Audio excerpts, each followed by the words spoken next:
Oh my god, and I need to readjust. Oh, is that going to be okay? Am I still going to be captured? Hello. Welcome everyone to the wonderful, the amazing, the phenomenal as I look deeply into your eyes. And I say, how are you doing? Hope everything's going well for you.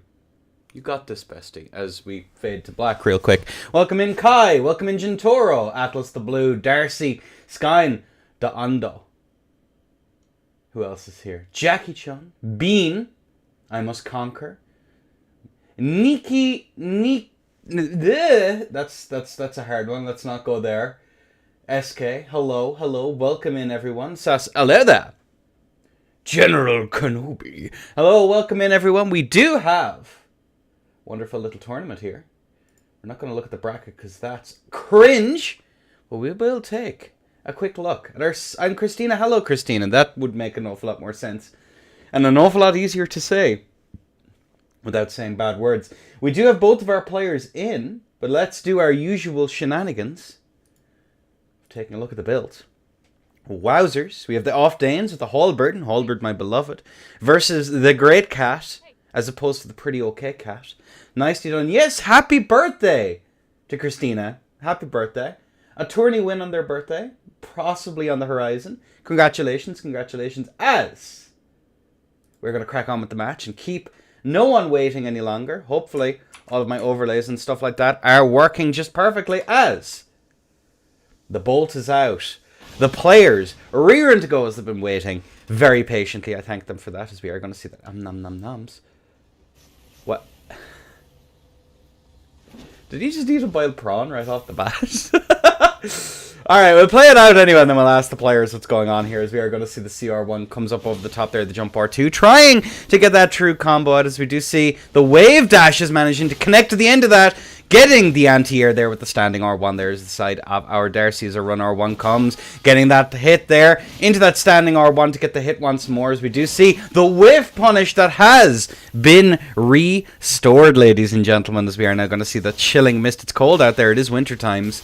Almost dreaming of a white Christmas here, as we see Darcy going for that CR1, managing to get the hit.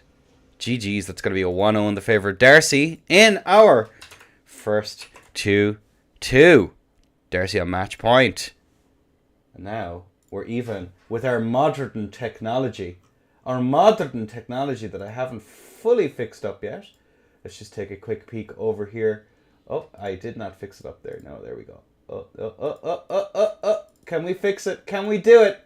Are we pro? Are we professionals? There we go. And then we can take a look at that last hit. Beautiful stuff. It's very V-nice, I dare say. Look at that pressure there that Darcy's able to put out. Bubble is allowed. Yep, Booble is allowed. It's the old school rule set, because tiers are based, and a very good indication. Let me just check in with Stell. Stilette.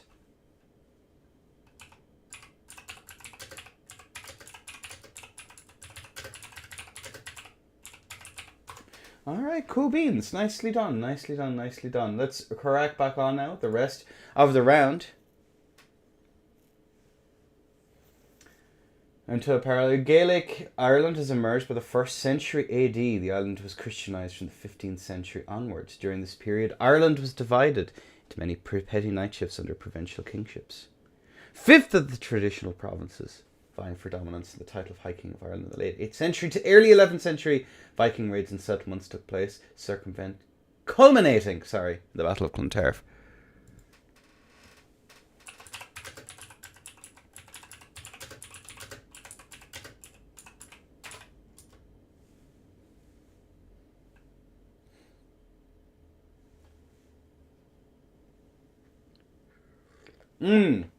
Because I didn't see the wonder of using a different tier. I didn't see the bubble on them. Alright, well, either way, players have been warned. Okay. Alright, that's the players been let know that stuff is banned and stuff. 1-0 so far for Darcy. As we are now going to see the Booble tier out here now once more. Good, goes for that jump there once more. As we are going to see that nice little bit of pressure here, positional pressure here from the side of Darcy. Stellet more or less allowing Darcy to get full reign in here, as we are going to see the hyper armor going for the little bit of a mash. Does keep priority there, which is going to be pretty big in this matchup.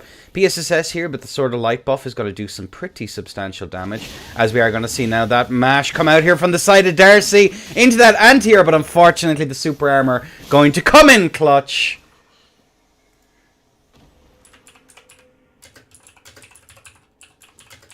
Well, there we go. Alright, players have been let know some shenanigans.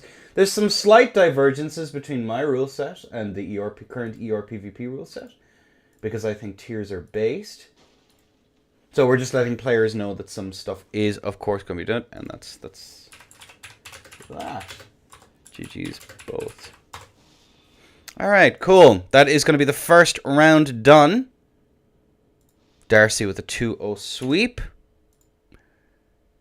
And then it's going to be Sasimoto versus Engi. Nicely done. Cool beans.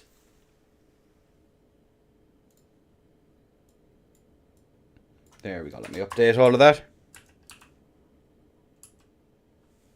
If I can spell it correctly, that would be Ebic. E-I-N-G-Y-I. I-G-Y-I. Perfect. I'm a big fan. Are you a fan of everyone, Lapishu? That's the real question here. Alright, cool beans.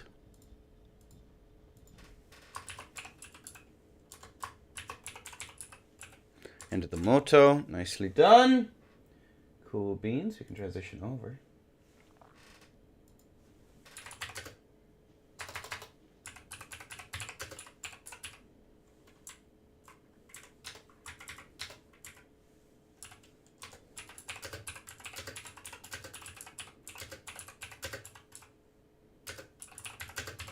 Alright, just letting players know that there are some differences between my rule sets. You'll love to see it. Nice net, bro. I'm going to guess that is going to be Sasimoto. It's going to be in blue. And we're just waiting on Engi now to get in world. What an amazing time to be alive, as I'm now forced to look at my face. Colors are wrong in that? Why is that? Gintoro, were they wrong?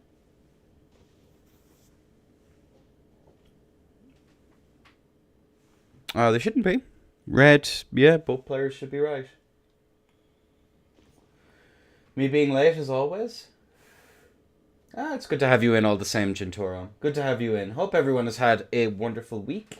Unfortunately, the PlayStation tourney had to be called off yesterday. We couldn't get players, but that's just the nature of the beast, as we do have Engi Flame now in. Let's take a look at our beautiful players here, folks. Going to be that Halberd versus the Shunta. The Shunta must shunt. Let's just take a quick peek at the builds, and as we have it up, Sasimoto going to be on the Shunter. 54 strength, pretty standard here. Endurance on 39. Versus Engi, who's going to be on that 42 endurance. 50 dexterity on the whip. The whip! Beautiful stuff, beautiful stuff, beautiful stuff. As we are on this first 2-2. Let's crack on now. Round 1. Sasimoto there.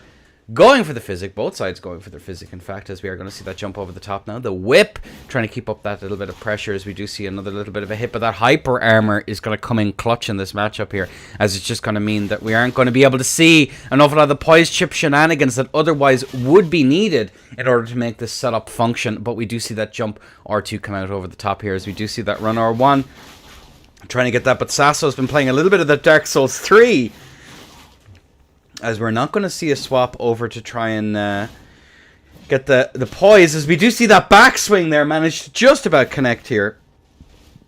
The runaway, as we do see now that backstab pressure, but looking at that there, Engi not coming out the better of that one, as we do see the whip coming out here.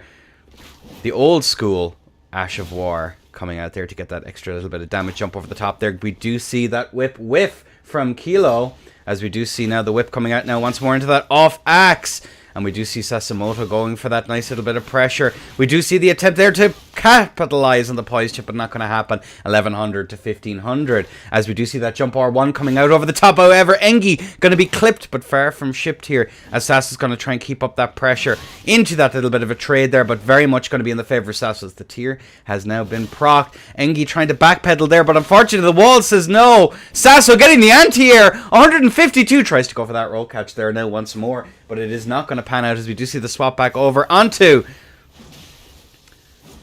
the Bloodhound's Fang. Just trying to get that extra little bit. The CGS here having its own hyper armor. Getting a little bit of that bleed build up here. Might not be any harm, as we do know that Engi loves those arcane builds there, as we try and get that hit here, as we do see that CR1. We do see now as well Sasso just kind of chilling out here, going for that little bit of pressure. The Beyblades of PlayStation would be envious here. And the bow comes out. Beautiful stuff, as we are going to take a look at that fight now once more. Really good stuff here from the side of Sasso, doing a decent job of keeping up that pressure, leveraging the hyper armor. All pretty standard stuff here. But you're trying to land there a little bit of memeing, and we do a little bit of memeing here with the shunter. But it is actually pretty good into a poise chip setup like the whip, in that the hyper armor reset on every strike is going to come in pretty clutch. You'll love to see it. Engi here trying his very best to get those hits in, but unfortunately not quite able to do it. The jump over the top there once more is going to be huge. The CR1 from Engi. CR1 is actually not a terrible thing on the side of the CGS, just by virtue of the fact that it has some really nice mix-up potential. The mix potential, dude. It's able to get those hits in, and a nice little bit of counter pressure as well in case shunter overextends. But either way, we have match point here for Sasimoto. Engi 0, Sasso 1. Let's crack on now. That is going to be the physics. That's going to be the club. Seal clubbing season here from the side of Engi. Sasimoto sticking to that shunter, as we are going to see that whiff punish come out now. The hyper armor trades are going to come in clutch here, as well as the jump R1 to try and initiate resetting to a neutral afterwards. As a kind of curiosity, as we see another jump R1 land. Sasimoto setting up for another one. Tries to go for that standing R1, but unfortunately not going to land, though, from the side of Sasso. As that jump R1 to try and initiate come in here now once more. Jump attack there, but look at the hyper armor. When the armor is hyper, folks, we are going to see Elomoto now go for that roll-in pressure here, but the club here is able to get some really decent keep out, as we are going to see now the Ash try and come out now, but unfortunately it's not going to land. And look at that there, immediately capitalizing on the meme move, as we are going to see the screams come out now. Both sides relatively even, as you are going to see Engi go for that standing R1 there just to try and get that hit, but alas, it is not going to happen, as a run R1 is going to get the catch there. Jump R1 comes out over the top now. Sasso trying to keep up, not keeping up that pressure at all here. Neither side really capitalizing on any of their engagements here. They get the hit to kind of move off. Sasimoto forced back now, which is kind of the evident by the setup, as we're going to see that standing R1 come out here from the side of Engi, who's just going to kind of roll out the turn away there, just in case Engi tries to re-engage, maybe get the massive hyper armor boost here off of the Ash. Into the strafe, into the bit of a mash here. It does not look like it's going to succeed. Jump R1 over the top here. Maybe some quick pokes here from the side of Sasimoto might be the play. Even if it is very slow, it is at least going to be able to get that hyper armor mash in, at least from hit stun. And the jump R1 comes out over the top now, as Sasimoto memed a little bit too close to the sun. That is going to be Engi taking the first stock. GG's. Yo, Cheech, can we have any Chi-Chis? Chi-Chis, besties, maybe? Yeah, against the Stone Club, it's kind of a hard one because, you know, look at that strafe there. Very brave strafe there at the start of that fight as well, which was just super nice. And again, you know, you're looking at some good play here. Sasso realizing that he can get those hits in there off of the jumps are pretty huge. But unfortunately, those jumps, though, the weird jumps here from the side of Engi, I'm not sure if Stone Club is best for that, or if you're looking for reaction trades, because I'm not sure if it can actually tank a shunter CR1, but Sasso caught there, possibly an input read. GG's. Either way, we do have both of our players in for match point in this first to 2 series.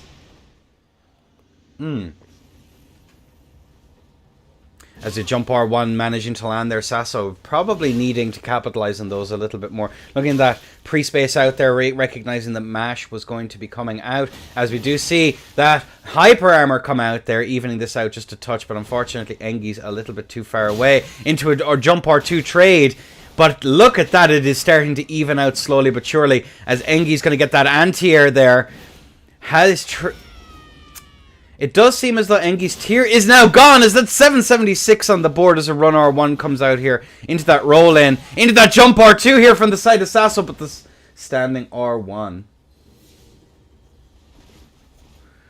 And looking at this here, the Bestial Roar comes out here as we are going to try and see Sassamoto play a little bit too close to the sun now once more. He still has tier.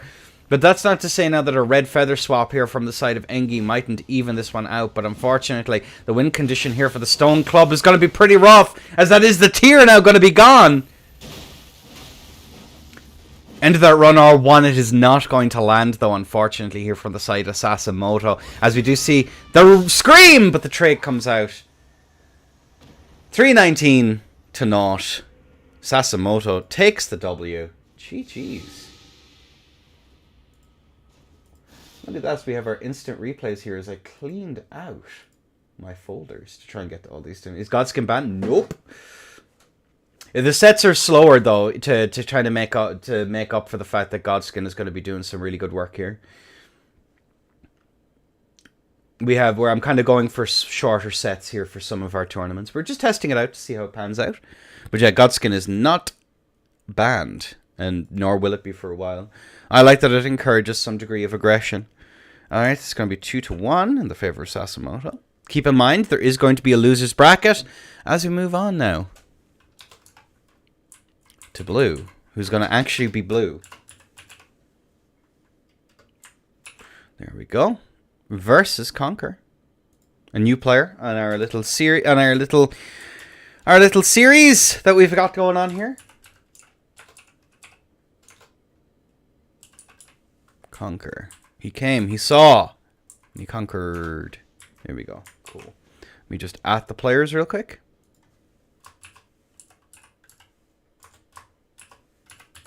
Blue. There we go. Alright. Nicely done, nicely done. Sassa's the GOAT. He is a damn good player. It would be funny if it would only give out some buffs, right? The problem with the Elden Ring right now is that you have a bunch of sets that don't really give you any advantage for using them, which is kind of interesting. I'm guessing that that's going to be Blue Noctera.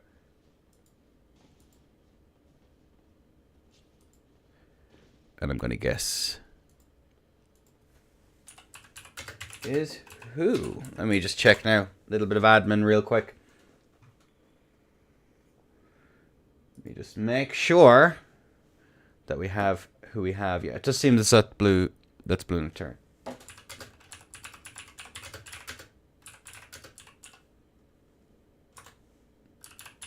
Alright, let's take a quick peek at the builds. Builds, of course, are going to be that 58 strength here from the side of Blue Nectar on the Hall Axe.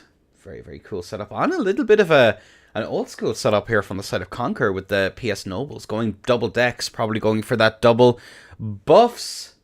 Very, very nice. Very, very nice. The 50 dexterity here, maximizing that damage.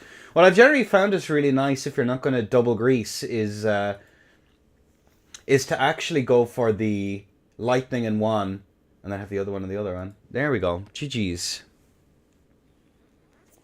Alright, ladies and gentlemen. We're still in wave 1. Blue Noctara going for the buffs. As we are going to see that lightning coming out now from the side of Blue Noctara. On the lightning grease here from the side of Conquer. He's going to be taking a little bit of damage here. We're not seeing the tally swaps happen just yet. And there we go. The Godskin is out now for the side of Conquer. Jump L1 as we do see those rollouts coming out now once more. As a run R2 comes out. Empty jump there. Blue Nectar caught in the corner. Will we see any pressure? No, we don't, as the double roll out is going to get it away. France versus Germany, the classic matchup here. As we are going to see those rollouts now from the PSSS. The halberd here into this is quite nice because you pre-space out the jumps and then you go for those little punishes, or you actually run under, which is actually quite nice, but albeit dangerous once they figure out you're going to do it, which is pretty nice. There we go. And the jump over the top there, managing to get a little bit of damage there as Blue Knight Tara is forced back. And that little bit of a reset into neutral there just to quit himself from gassing out here, as Conquer is going to take a little bit of damage. And look at that, the pre-space out, managing to get the punishes of that R1, L1, the classic hero from the halberd. And Blue Knight Tara is playing pretty confidently into this as the off-axe comes in clutch here. Getting that backswing out is 409, as we do see that blue feather come out now from the side of Conquer. But unfortunately, it looks like it's going to be Blue who's going to conquer. This one is the off-axe. That beautiful, beautiful backswing. Really fast cancel window. Just, it encourages the mash. Very much encourages the mash here.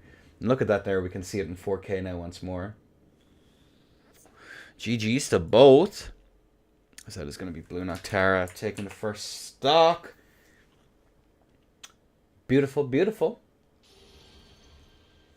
Yeah, I'm trying out the similar thing to what we did in the Dark Souls 3 tournament recently with the slightly shorter stocks. Just to see how it all pans out. If the tournament is over too soon, I might revert back to, or at least bring back some of the best of fives back in. But yeah, it looks like it's going to be a pretty damn good tournament here so far. Look at that there. The beautiful whiff punish comes in there from the side of Blue, trying to get that roll catch coming at the end there. A run or one would have been quite nice. But then the off-axe just comes in clutch. The off-axe there just does so much work. So much work. Mwah! Chef's kiss. Alright, we have both of our players in. They're ready to go. Can't wait to see this one. Both players are in fact ready. Rearing to go. The tears, the cry. Both players go for their respective buffs. And there we go. Looking at that there. We are going to see that off, that swing. Not going to be whiff punished here. That would have been a prime opportunity to go for it. Unfortunately, just a little bit too close for that strafe. As the backstep into R1. And managing to get that clip there as Conquer's having a little bit of trouble here. Tries to go for the potential trade there. But unfortunately against that, it's not going to be a very good move here.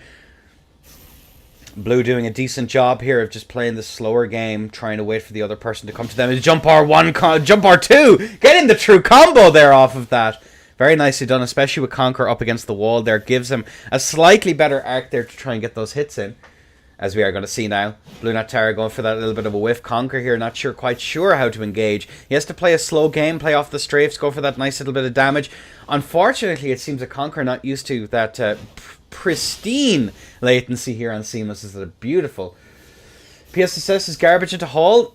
I disagree. You see, the halberd here has an awful lot of recovery, so you do have whiff punish opportunities there, which is pretty nice. Actually, sooner the PSSS side of the mirror, much more. And look at that there. The anti-air comes out there. Good roll out there once more. But look at that. The miss input.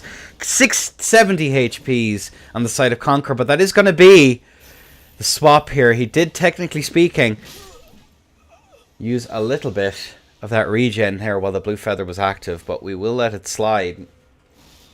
PSSS not meta unless high lat, and yes I know.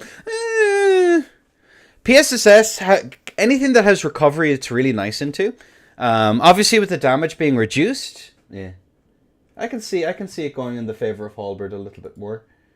I still prefer the PSSS side of that matchup an awful lot more. But either way. Well, we get all of our shenanigans sorted here. That was going to be Blue Knight Tara taking the W. Maybe I'm old school, and I just think that PSSS is an awful lot more aggressive options than the Halberd. The Halberd has to play it pretty safe, play off the offhand an awful lot more. And very, very low lat as well. You have some really nasty strafes that can come in. But that is going to be Blue Knight Tara taking the W in a 2-0 sweep. Then it's going to be Sol versus Christina.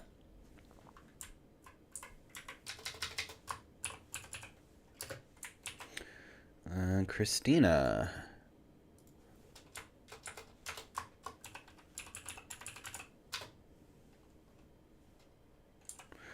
How are we going to do this? That's a long-ass name. Okay, there we go. Nice. Heavy jump into R1 is so poggers. Yeah, the jump R2 combo is just mwah, chef's kiss. Absolutely chef's kiss.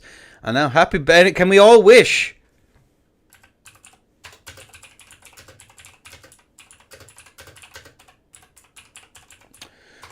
Try to be careful as I do my admin here in the background. Let's get Christina in the hoose at Saul. There we go. Alright, both players have been at it.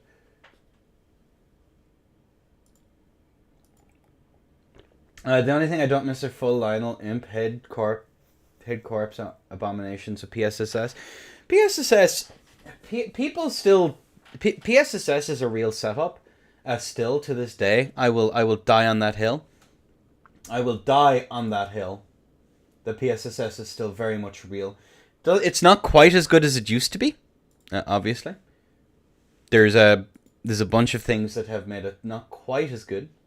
The damage and the fact that people can actually reaction roll now is pretty huge. Utterly terrifying, I know, the ability to reaction roll.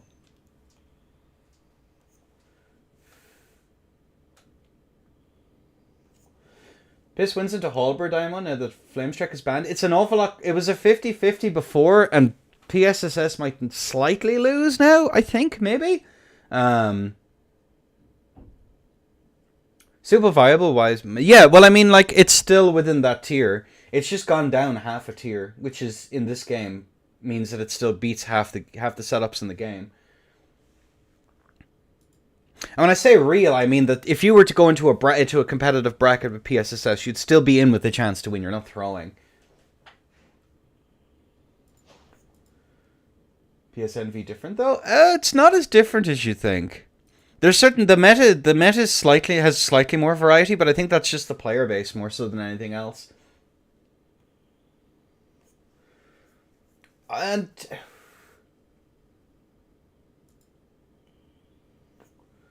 I don't think it wins. I don't think it's as bad a matchup as you would think.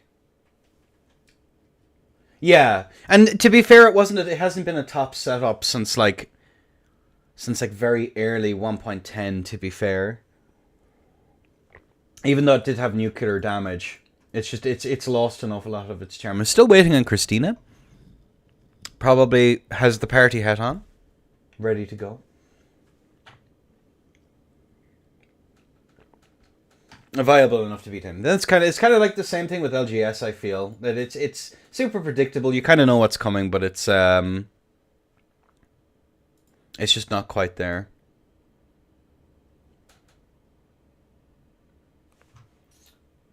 Okay, we're just waiting on Christina now to get in. She should be here in just a moment.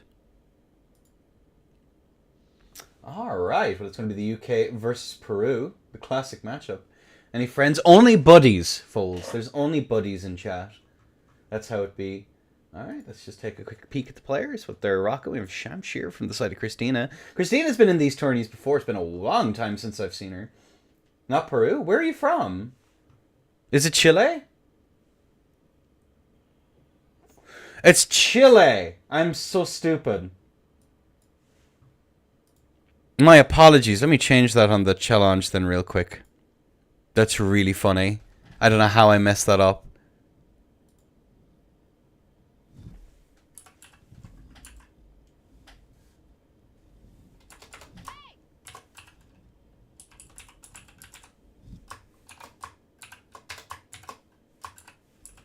Here, that's close enough. Cheese. Alright. Oh, that I did not mean to do. GG's. Alright, let's take a quick look at the builds. Now we have both of our players in and ready to go. We are going to see Saul rocking, the Arcane. We dabble in the Arcane, ladies and gentlemen, here with the 36 Endurance, 19 Strength, 18 Dexterity, and the 45 Arcane. Versus Christine on that pretty standard 54 Strength build. Hailing from Chile, not Peru. I've doubtless caused so much hassle out of that. I think this is the equivalent of calling a English person Irish, or vice versa. Oh dear, oh dear. But either way, Saul versus Christina, round one. We are going to see immediately running in, both players going for their physics. And this here, we are going to see that little bit of a pivot here in neutral. Jump R1 over the top there. Trying to go for that follow-up. The Arcane here is going to be really nasty as Christine takes a lot of damage into that run R2 there. Comes out now once more. As we do see that rollout now coming out once more. Sol, of course, an exceptional HTS player. One of those... The HTS mains are always one of those people who make me think, man, HTS isn't good. And then I play them and I'm like, oh, well, that's utterly horrific. Dear God. As we are going to see these jumps in now, getting that little bit of a cheeky off dagger. Look at that, and pop goes the balloon, the party balloon, no doubt. As we are going to see that strafe comes out here from the side of Christina into the spinning slash. Force back now, once again, as someone would say, as Jump R2 comes out there just to try and get those heavy hits. Looking at this here, we do see the rollout come out now from the side of Sol now once more. Keeping up that off dagger there, continuing to get that nice little bit of damage as the follow-up into that kick flip, into the jump R1. And that's going to mean that that bleed bar is going to be pretty high now. Just one little trade here as another rollout comes out here from the side of Sol. Good run aways coming out. As we are going to see now that the little stagger steps coming out now from the side of Sol here once more. Good rollout there, and that's going to be a lot of damage. That's a lot of damage. As we do see that red feather out now. Getting that hit there from Kilo. Electing instead of the red feather to go for the blue. Pretty quick in the menus. And this here Sol is going to go for that off dagger there, but just a little bit too far. The negative spacing into that follow-up R1. The run attack comes through. Into the dagger in the corner. GG's from the side of Sol. Look at that. Look at that. Look at him go. Wowzers. GG's. Congratulations. I didn't actually get to hear Azure, but that's awesome to hear. There we go. That is going to be Sol taking the first stock. GG's.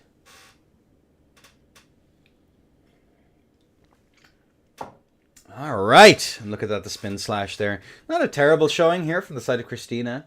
Sol here has done a very good showing in the past here of fighting latency as well, so... And the off dagger in the corner is just absolute tragical. Into the honor bows to finish us out. Nicely done. Alright! With both players in. Match point! Bolt out. Players looking for their opportunities to get in. As we do see, run R2 coming out there as Christina managing to try and get those nice little bits of hits. The poison here is going to come in pretty clutch as we do see a rollout now coming out now once more. Run R2 into the backstab grab, which is tragic but not going to be punished as a standing R1 into the handy tech, dude. Into the bleed proc, that's huge. Not going for the LeBron tech here into the jump R1. Managing to get some pretty crazy damagers. That R2 is going to come out here. Christina has been poisoned as the empty jump comes out now once more. We do see those crouches coming out in neutral here from the side of Sol. Into the R2, but it's not going to land. Into that nice little bit of a counter hit here. The bleed bar is probably pretty high here. As we do see Sol now play a very, very careful game. Good rollouts now coming out now once again.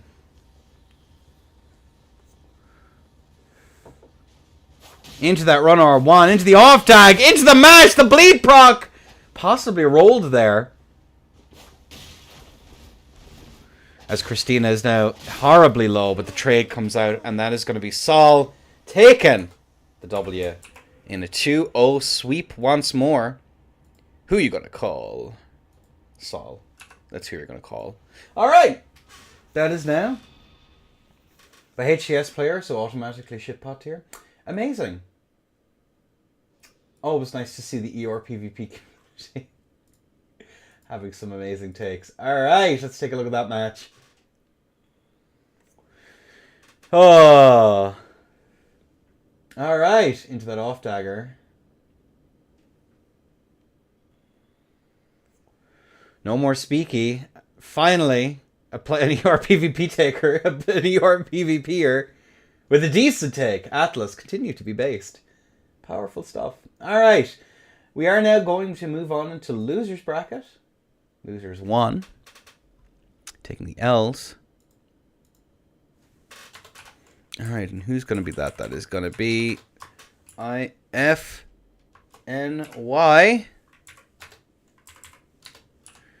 I have no idea what that's supposed to mean. Is this PC? Yes, Dante, this is PC. Welcome in. Good to have you in, brother. All right. And we are streaming on Twitch as well, if that suits you better. And for the Twitch people, we do stream on YouTube. Timeout removed. All right, who's up next then? It is going to be Engi, which is a very, for whatever reason, a very difficult name for me to spell. End of tier typo. There we go. End of tier typos. Not this day.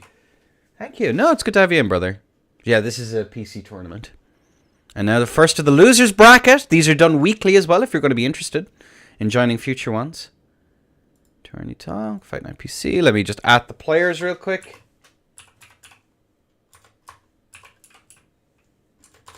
There we go. I don't think it's in their nature, to be honest with you, Shu. Wait, did I actually end up doing a typo anyway? I'm so pro.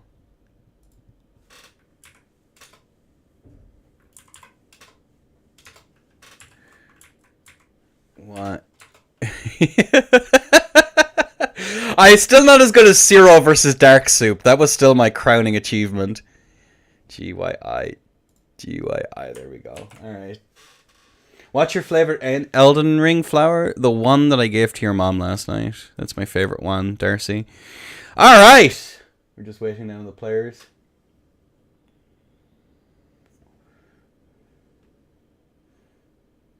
Coward bitch wine? What? Damn, SK catching some strays here. What the heck? What the heck? That's crazy. Must have been a cosplay. Boom. Oh dear.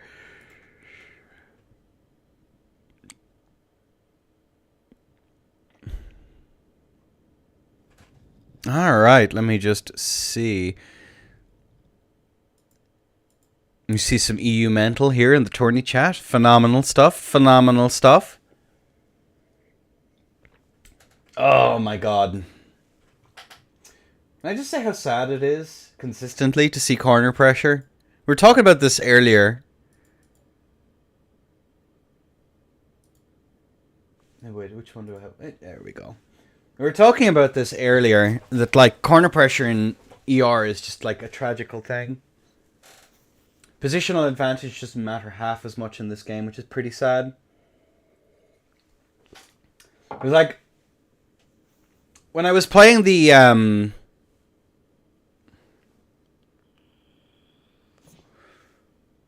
Alright, still waiting on players. Because when I was playing when I was co-hosting the Dark Souls 3 tourney, it was just like the entire thing was just positional advantage. It was really fun to keep track of who's actually winning the fight positionally. You could see like comebacks and stuff like that come in, especially on setups like Sword and Board and stuff. So I'm actually going to be pretty excited to be hosting tourneys for Dark Souls 3 again. I never thought I'd say that statement in my life. Pretty wild, all things considered. Meow,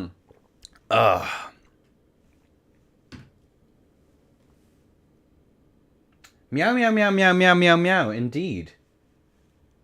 Amira the. So true, Enda. Alright, well, we do seem to be having our players coming in now. Alright, let's just have a look. There they are. Look at them. Beautiful little creatures. Adorbs. Totes adorbs, bestie. Look at them. Look at them. We are going to take just a quick peek at the builds. Look at this here. We have that 35 strength from the side of Ifni. Stilet. On that toggle straight sword build. Look at all those. Look at all those soft swaps, man. Powerful. Dude, the mix potential, dude. Versus Engi, who's also on the whip. Another Frostyism on that 50 dex to try and get that extra little bit. And the imbued poison is going to come in clutch here as well. The 3 sword style. True and real. I'm going to be excited to see how this one is going to pan out. We have both players in Stilet. Ifni. And then in blue, Engi, who I totally spelled correctly, in red. Alright, and there we have it. Both players going for their respective buffs here. As you do see, still not going for that bubble tier. Interesting. As you do see that roll out now once more. Possibly trying to go for that extra little bit of damage. It's going to be some really nice poison build-up. And I believe a debuff, if memory serves correctly, on their stamina regeneration as well with the whip hits, which is also kind of neat. Goes to that jump attack there. Unfortunately, we are going to see that off-axe come in clutch here. Still going to be a first 2. As the jump R1 comes out over the top now once more. Good roll out though. As you do see the screams ring out. The standing R1s here on the Arumi, just to try and get that extra little bit of damage. Maybe setting up for those charged R2s here. The charged R2 comes out, but alas, it is not going to count to much, as we are going to see the harpoons, and there she blows. Not going to land though, unfortunately. No sad book to come out of this tale, Hjarg. As we do see another harpoon. As that off-axe comes in clutch here. Ifni now not electing to go for the bull goat swap. To try and guarantee the poise against that. As we are going to see Engi actually going for it. Not sure if the bull goats is necessarily going to be worth it in this matchup. As both players now are quite low. 600 to 468. As we do see the CR1 coming out into the off-axe. That is going to be Engi taking the first stock. Oh me. Oh my. Nicely done. Nicely done. As I do have to remember now to press the buttons. Because we are blessed. Truly blessed. With instant replays. Because I can be arsed to actually record now. This is crazy. Bro, Zaro. True. Look at that little bit of a mash there at the end there. Engi's doing a good job of playing that keep out here, but he has to play that keep out here. I'm kind of curious as to why we aren't seeing the poise up against the whip. It would make this matchup a hell of a lot easier for Stilet. But either way, as we peer over the parapet now once more. Or peer through the parapet rather. Both players now go for their respect. Oh! We're gonna see some. Look at this, the sportsmanship, going for the fist bump in the middle. Beautiful stuff. As we do see the physic. Fist bump. All right, there we have it. We are gonna see the sword of light coming out now. Yes. What a nice clean fight. No biting, no gouging, no blows beneath the belt. When I say stop, you stop. As we are going to see now that rolling L1 coming out here. Coming out now as we do see the rollout now once more. Look at this here, Stilet continuing to do that damage. Looking at this now. We are going to see Engi, who's taken a lot of damage here from this. That running attack there is a very nice move. But unfortunately, on this latency, it's not going to matter as we are going to see the whip. This is standing R1. As the harpoon comes out now, both sides trying to harpoon each other. As Engi's tier has now been procced to the standing R1 just to try and get that roll catch, but it's not going to work out for him.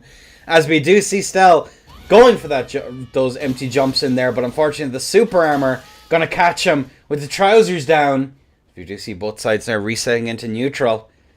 Into that roll catch there on the standing R1. And look at that there, the swap over to the bull goats. We don't see the wall bounce actually count for very much here. There's another scream! As Engi now has that little bit of poise chip. Are we going to see it? We do see we do see that little bit of blue.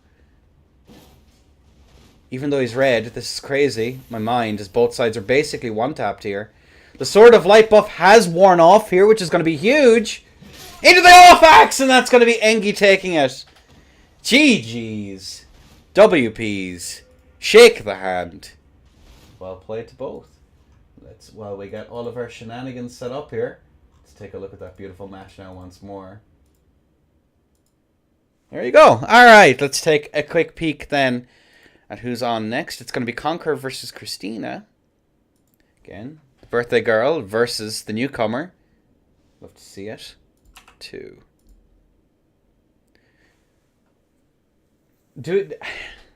How do we do this? How do we make this a decent meme?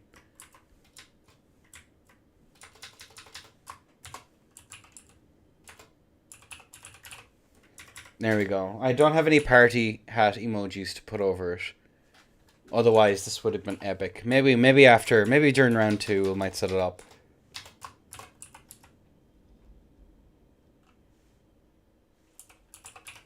Conquer.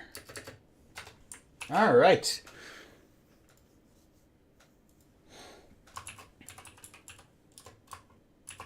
Let's get this show on the road. Yeah, it's not... There might be reasons to do it. If you're trying to max out damage. There's been... There's a style of build that Elden Ring kind of enables, which is kind of interesting. Where you basically max out damage and hope that you're able to kill someone before they're... You have just such a high damage output that you're able to kill them despite the fact that they have a life lead. You can do that. It is possible, but I definitely wouldn't recommend it. Alright. Well, it does seem as though we have both of our players in and ready to go. Christina in blue. I can't actually fit her name in there, so we're just going to call her Christine. But Trust Bro versus Conquer. Vidi Vidi Vici going on here. And now let's take a quick peek at the builds. Wowzers! Looking at that two-handed Champshire. 54 strength, 13 dex, 9 int, 42 endurance, the 60 vigor on the Champshire going to hit like an absolute truck. But Conquer here, going with the dexterity and a poison halberd. Interesting. Alright, listen. The unorthodox, we appreciate the unorthodox here. As we are going to get the bolt out now, ladies and gentlemen. And we do see our first 2 to go on. And look at that, the poison mist is out. And look at this here, we do see that jump R1 coming out over the top here. The jumping attacks here on Sham, I always feel, are a bit weird. I'm not a big fan of them, and looking at that there, we're going to see Christine here taking a lot of damage there, trying to reset her into neutral. But beautiful negative spacing here coming out from the side of Conquer, who is probably going to make a swap now, no doubt, into that off dagger there just to get those little hits in. Into that nice bit of pressure here comes out. Good roll. A jump there, but unfortunately the off dagger is going to do an awful lot of damage. As we see a running attack there into the standing R1, into another standing R1 with the off dagger coming in clutch here, and that's going to be the poison doing its wicked work. As we do see that turn away, but unfortunately when the spin slash comes out, this is all to play for still, as we do see a beautiful strafe, a brave strafe coming out here from the side of Christina. As we do see that running attack come through here, but unfortunately Christina is going to space it because a run R2 comes out into a standing R1 just to get that extra little bit of pressure. Conqueror trying to get as much damage as he can, as we do see that Godskin Swaddling Cloth swap there from the side of Christina. Conqueror playing a very, very safe game. Looking at that here, the jump over the top there to punish the standing R1. That R2 comes out into a trade now once more. Conqueror is very low. We do see that CR1 come out to just get that extra little bit of pressure as both sides now reset into the screams. Do you know he is not going quietly into that good night here, as we do see the poison mist coming out, which is going to come in clutch here. No punish as the daggers coming out here for the side of Christina. Into the standing R1, it hits! The poison does its wicked work, as we are going to see the backstab grab into the off dagger coming in clutch. No trade. As Conquer takes the W by a hair's breadth. 200 HP. GG's. God damn. What a match. What a match indeed. As we do need to get our changes in here. Playback. I do believe I went over just a little bit. Let's change that. Beautiful first match here between the two. Very, very nicely done. Duskite Queen, welcome in. Good to see you. Hope you're enjoying your stay here. As I just need to change some stuff that is going to be conquer. Who said he came, he saw it conquered. Nicely done.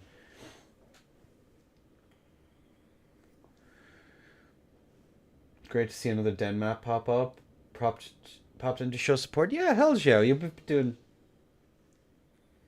Yeah, the Den maps have been doing fantastic. The Den maps are absolutely phenomenal. They're such a game changer for the video game and the competitive scene as a whole. And of course, lest we forget that the work that Luke Yoy has done, they've done an absolutely phenomenal job. The modding scene for this game is phenomenal. But either way, we are ready now to crack on with our next match. As we do see both players going for their respective buffs. The Shamshir, the sheer audacity of the birthday girl, doing a decent job as we do see some stutter steps coming up now. Running R1 comes through now once more, but that is going to be Conquer taking a little bit of damage into that standing R1, baiting the backstab grab. Some really nice play here from the side of Conquer, who didn't have a decent showing here, but seems to have warmed up just a little bit as a run R1 from Kilo. But the off axe coming in clutch, getting that keep out into the standing R1. It lands. Christina in a spot of bother here. But now we see that return to neutral. Both sides kind of chilling like villains. But just like that, it ends as Christina takes more damage. Look at that, the rollout now once more. And there we go. The poison mist out now once more. Just to get that extra little bit of pressure. Christina struggling here to try and find a footing.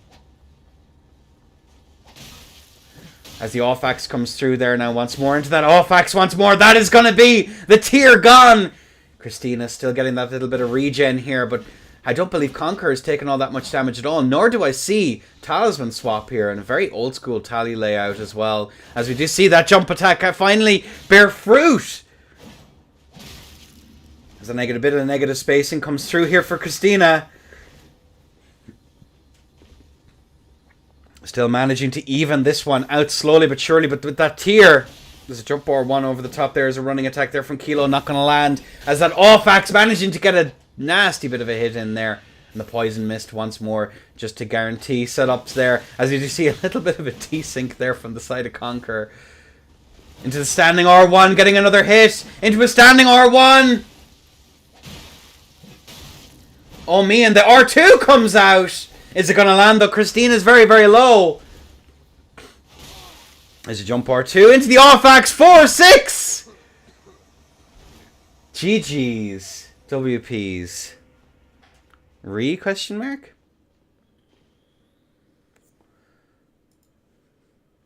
GGWP. Alright, Conquer takes the W. Happy birthday once more. Can we get the chat to say a happy birthday to Christina? Can we do that? Happy birthday to you. Happy birthday to you.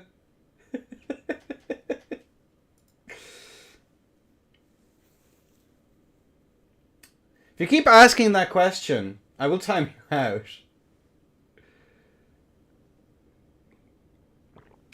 Let a brother block in peace. Alright.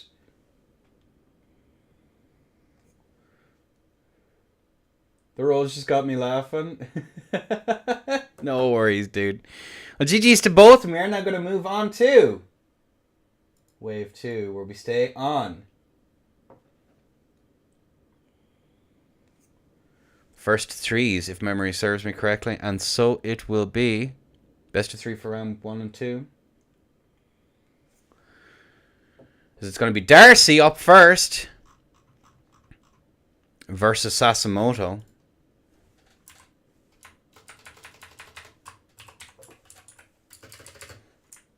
Good to see Darcy participating in these brackets once more.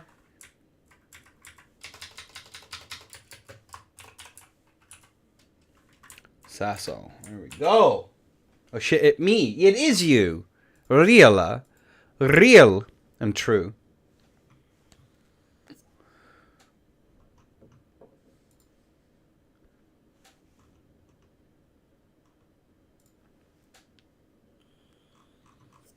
Alright. I wonder what they're going to use. That's the big question here. Let me just finish polishing up this. There we go. I'm conflicted that both are nice. I'm staying out of it. I'll tell you all who I wanted to win after the tourney's over in DMs that I will immediately delete. It's how it works. Tourney hosts have to remain vaguely impartial. Just a little bit. Just a smidgen.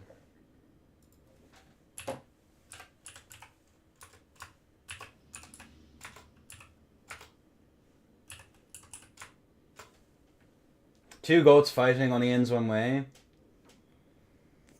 Is it going to end at a bad time, though, if the two goats fight? Did you see what I did there? I'm so proud of myself. I spent all day thinking that one up, guys. You better appreciate it.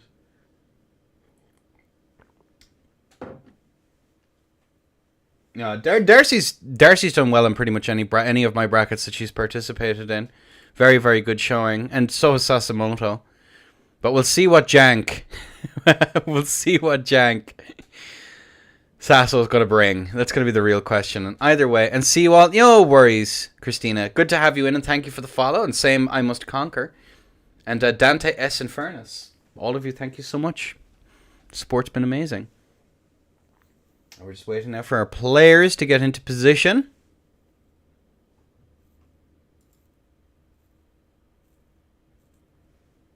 No, it was good to see everyone come in. The original breaker of the Bennings curse versus the weakest German? True. That is a good point. Darcy actually coming up through the beginners bracket tourneys, which is worth saying.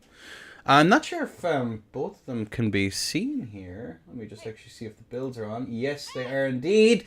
Let's take a quick peek at the builds. We are going to see that nice little 41 endurance, 54 strength, 14 dex from the side of Darcy and Sasimoto. Not letting us know what he's going to be using just yet. I expect complete and utter jank here from both of them. A Shamshir versus the Gugs off Danes. Nicely done. Interesting. There we go. Both players are in. Ready to go. And now, ladies and gentlemen, what looking like it could be a very peak match. The bolt is out. The physics are drawn. And now I'm going to be super stoked to see his bolt go for the Thunderbolt of Lightning. Very, very frightening.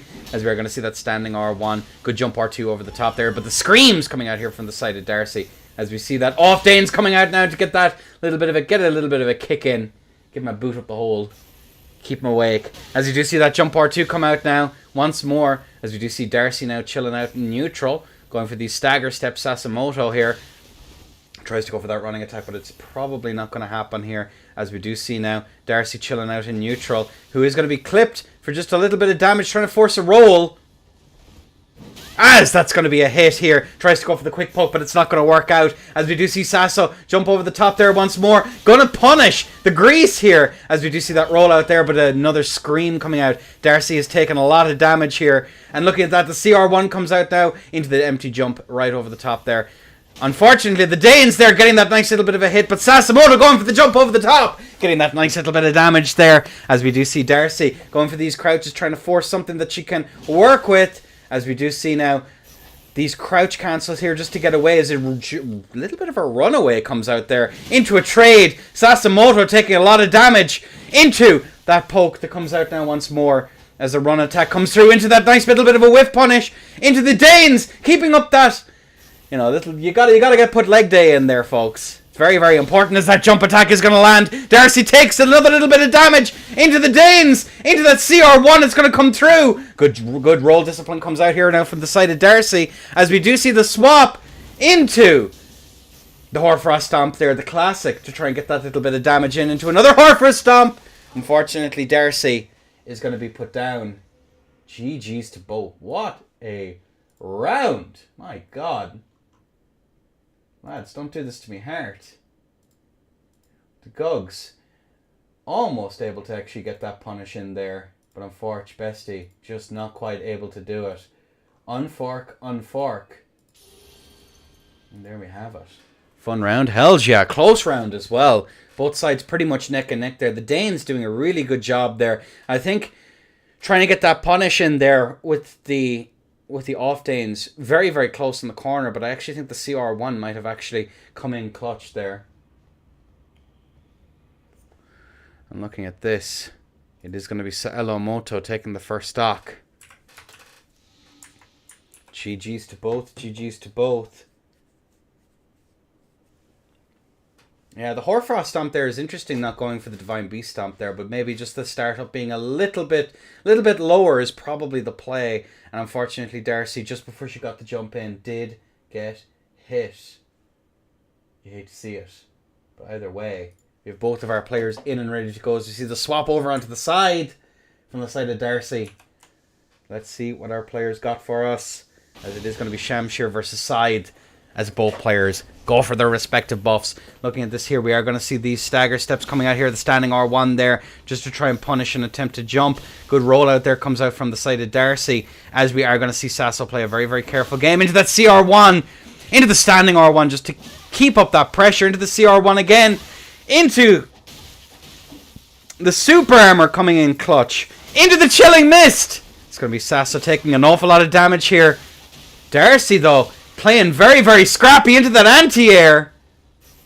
Elomoto here, possibly going to get frost proc very, very soon. Into that run R1, into the CR1! Into that nice little bit of counter pressure here, but Darcy's very, very low, as Sasimoto is basically has full agency in this fight here. The super armor ain't going to matter much, as we do see that rollout. Good read there from the side of Darcy that there was going to be that extra little bit of pressure. As the jump comes through, aims aside, but unfortunately it's going to be Elomoto taking it in a sweep. GG's. As it's going to be Elomoto moving into the semi-finals in a 2-0 sweep. GG's WPs. And now, ladies and gentlemen, we have Blue Noctara Voices. Saul. Okay. And let's take a quick peek here. Some really nice corner pressure there, but unfortunately the mash was the play into the side there just before it gets its super armor up, which comes in pretty clutch. Darcy going for the CR1. Again, the mix, the basics, the premise of the side play is to try and get your grubby little mitts in. Go for the CL1. And then mix between the standing L1 then as well. And there we have it. Nicely done. Nicely done. And now as we get our stuff set up here, ladies and gents, it's going to be blue and blue. Wow. Blue Noctara versus Saul.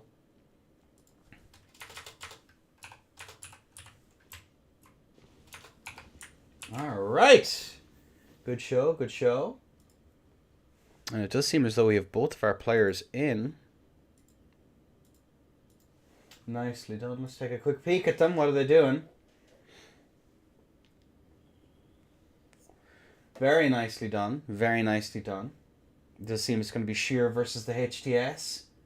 And now let's take a quick peek at the builds. Although I can kind of guess that we're going to be seeing Blue Noctara on that 58 strength versus the Dabbler in the Arcane here from the side of Saul with that 45 Arcane. Nice. Alright, let's crack on with the match, folks. And there we have it. Bolt out, physics drank. Both players now looking for an opportunity to get in right off the bat here. Saul's going to be playing off of those jumps. The bunny hopper in question. Empty jump comes out now once more. Saul doing a decent job going for that kickflip there just to try and get that extra little bit of damage or punish any bit of an aggression. But unfortunately, Blue Noctara is going to be taking a little bit as we see a kickflip come out now again. Unfortunately, the pivot though, going to be punished on the side of Blue Noctara. As we do see that threaten there with the... Oops, ski daisy. As we do see Blue Noctara have a German net moment. His run R2 comes out there in the one hand. Are we going to see that proc? Look at that, the strafes coming out here from the side of Saul. Blue Noctara here doing a decent job. Are we going to see another running attack come through? No, we don't. We see that off dag come in clutch, and look at that pop goes the balloon. Some really serious burst coming out there. Into that kickflip once more to punish the counter pressure that could come out here from the side of Balloon Atara. Sol doing a decent job here. Into that jump. Into the standing R1 there. Into the kickflip R2 comes out now once more. Keeping that bleed build up going. Into that R2 once more. Balloon Atara is very low. And no doubt that bleed bar is going to be very, very high here. And look at that. The off dag getting that little bit of chip in now once more. Into the dagger mash. GG's. WPs. That is going to be Sol taking the first stock. Match point for Sol. Lunactara. Going to have to think of something pretty quick here to try and adapt. Just some really, really nice HTS play from the side of Sol. It's all to play for yet. Look at that there. We have another peek at that round there. I really like the kick flips here from the side of Sol, who's getting those nice little bits of hits in as well. Just building up that bleed, that R2 there, absolutely epic. Realizing that he's actually able to land at blue, perhaps expecting the kickflip to come out now, but it's not quite there. And that off dagger there, just keeping that build up, which is just super, super nice. And there, the dagger mash to finish it out. There we go. And there we have it. Both players are in. Match point here for Sol. I know who I'll be calling after this for some HTS tips and tricks on YouTube.com. Empty jumps coming out there from the side of Sol there, but looking at that there, Blue Noctara, some really, really good roll discipline coming out here from the side of Sol, who is going to try and go for that running attack there, but unfortunately it's going to be straight on the side of Blue Noctara. Into the kickflip once more, into another kickflip, but it's going to be a little bit of a trade here as that off dagger continues to build up there, trying to keep up that little bit of pressure, as we are going to see the dagger mash into the pot, and pop goes the balloon there, and a nice bit of pressure as we see that handy tech there, the two-handing, just to build up that little bit of pressure, but another strafe comes out there from the side of Blue Noctara as an empty jump there from the side of Sol now once more. Beautiful showing here from the side of Sol, into the kickflip once more to keep that build-up going through, into the off-dagger mash. Funny enough, we want to see the roll come out here from the side of Blue Noctara.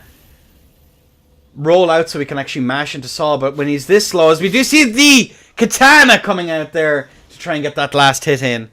Some really nice chunks, some really nice technical play coming out from the side of Sol. GG's, WPs, and that is going to be Sol taking the W in this round 2 match. Very, very nicely done, and now we move on into losers 2.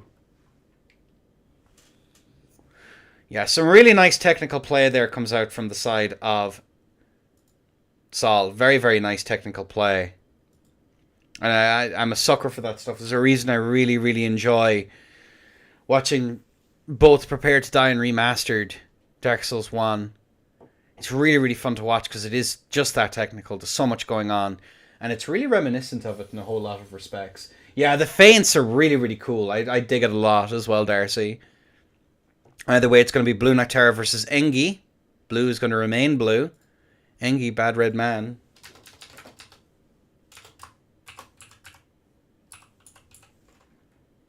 I think I spelled that correctly. You know what? We chance it. Still going to be a best of 3 as we move on into losers 2.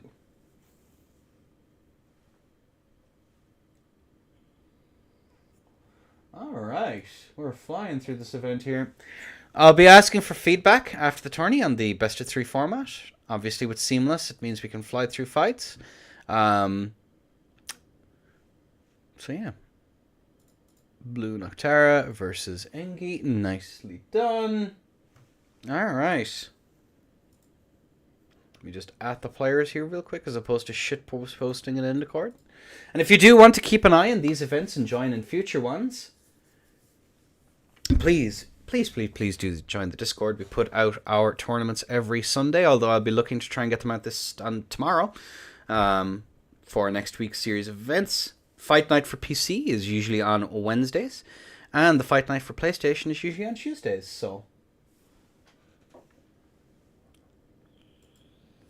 along with other moneyed events that will happen a couple of times a month, And we'll be starting our Dark Souls 3 tournaments as well. So, if that's something you enjoy, do consider joining. Alright, we have our players in. Let's take a peek at them. It's going to be Blue Noctara, who's going to be rocking that Shamshir, versus Engi, who's going to be rocking the whip once more. Nicely done, nicely done. Taking a peek at the builds. Not much has changed by the looks of things. 58 strength here on the Shamshir, which is, of course, a safe bet. 40 endurance, 58 vigor. And then, of course, Engi on that 58. Pretty much a mirror of each other, weirdly enough, but with a little bit less dexterity. And a little bit more. And that little smattering of strength here from the side of Engi. But either way, we have both of our players in, ready to go.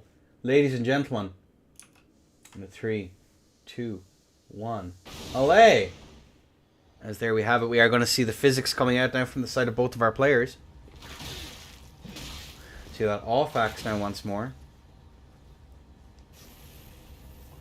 Empty jump over the top there, as we are going to see the off axe coming in here. And the whip! But unfortunately, we are going to see that brute force and ignorance come out now from the side of Blue Noctara, who takes a little bit of that Ash of War, which is a pretty nasty.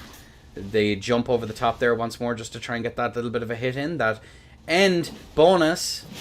And that's going to be the tier gone now for Blue Noctara, who's a little bit behind here. Not quite sure how to get in there, as we are going to see possibly a little bit of a frame drop there from the side of Blue Noctara. The whip coming in there, getting that nice little bit of a hit in, as it's going to be 206 and punishing the lightning. That is going to be Engi taking the first stock here in our first 2-2. There we go. Very, very nicely done. Yeah, the whip can be quite difficult to get in on, but honest to goodness, just balls to the wall pressure to try and keep it up is probably the best play into it. I find that if you realize you can trade, going for that nice little bit of extra damage from the counter hits here is going to come in pretty clutch. And if you go for that high poise, which Blue probably is, as we see the little bit of a frame drop coming in there. Nicely done, as we do see that off axe coming clutch and a little bit of a trade. And that counter hit does win the trade, but unfortunately Blue Noctara is just a little bit too low. And that's going to be a poise break there with that poise chip and the jump over the top there to get the finish. Beautiful stuff here from the side of both of our players. Very, very nicely done. Engi's proving to be quite the dangerous player. Quite the dangerous player. Very exciting to see how that's going to go moving forward. And looking for friends? What about, would you look for souls buddies though, Brother Bevan? That is the real question. Is that something that you'd be open to, as opposed to a friend? These are real questions. Alright, well either way, we have our buddies in and ready to go. They look for me. They might. Platonically, trust. Alright, either way, we have both of our players in. Engi versus Blue. Bolt out. Physics drunk. Going for the Colossal here is the side of Blue Noctara, who's going to be looking for those hyper armor trades. But unfortunately going to be clipped here into that nice little bit of chip damage, as that off axe is going to come in pretty clutch here. And the off axe there continues to do some pretty serious work. But look at that there. The punishments there for the sloppy rolls there by the side of Blue Noctara. Which is, of course, really what you have to do. You have to concentrate so hard on getting those rolls, because if you mess up, it's going to be pretty abysmal. As we are going to see those Colossals continue to do colossal damage. I know. Funny that. As that's going to be a punish there, as we have no poise break option, as that standing R1 is going to land. Blue Noctara is going to have to be careful, as we do see that keep out there with the whip. As that's CR1, but unfortunately doesn't have the recovery! As that's now going to be a 1-1 for both of our players. Match point in this loser's bracket. Round 2. Wave 2. Round 3. Nicely done. G to the G's, my G's!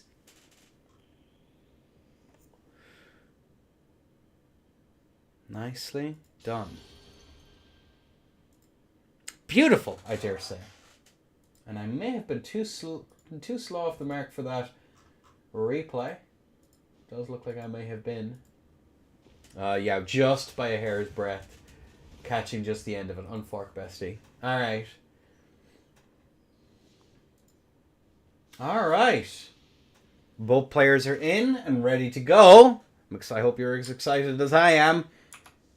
Here we go. The bolt on its way. GG's to both so far. As that is going to be the immediate pressure here, as we do see the jumping attack come out now from the side of Engi, who's trying to get that little bit of keep out as a jump attack over the top there, and a good roll from Engi as well. I thought that was just maybe just a little bit too early, as that is going to be a double roll that comes out there, trying to catch just the end of the Ash of War there, but unfortunately, Blue Noctara is going to be clipped. First blood going to Engi. Just to be careful here about these roll-ins. Very, very careful about these roll-ins. As a jump comes out there over the top of Blue Noctara, electing to just roll. As that is going to be a roll catch coming out now. Engi trying to keep up this bit of pressure. Oh, another roll catch comes out now from the side of Blue Noctara. He's just electing to play this very, very careful game. Not able to get the bit of pressure that he wants. Another double roll comes out now from the side of Engi. Maybe he has to play just off of that hyper armor just a little bit, and that is going to be the tier gone. Uh-oh.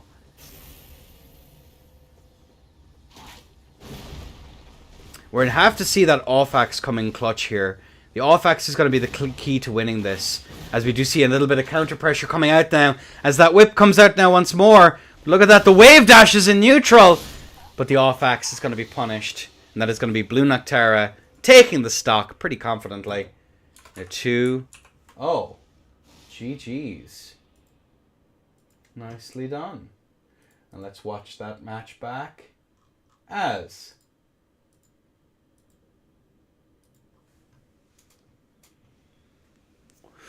we're going to move on there with that one. 0. And now let's see who is up next. As that is going to be a 2-0 sweep in the favor of Blue Noctara. It's going to be Darcy versus Conquer.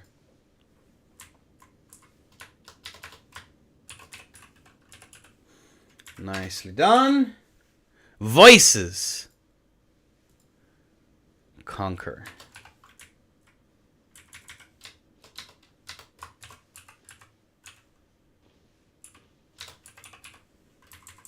There we go. All right. Let me see who is up first. Darcy. All right. Nicely done. We do have both of our players in. Look at them. Look at them go. Chat. Look at them go.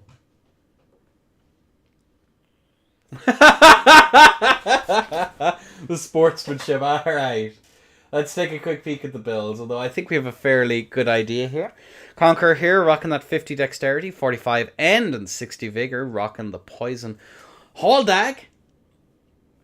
Pretty nice to get that extra little bit of lash, which is going to be rough into the gugs here from the side of Darcy, who's on that 54, 14 dex, 41 endurance, and the 60 vigor. Nice. Yeah. Alright, after this stock, we're going to take a very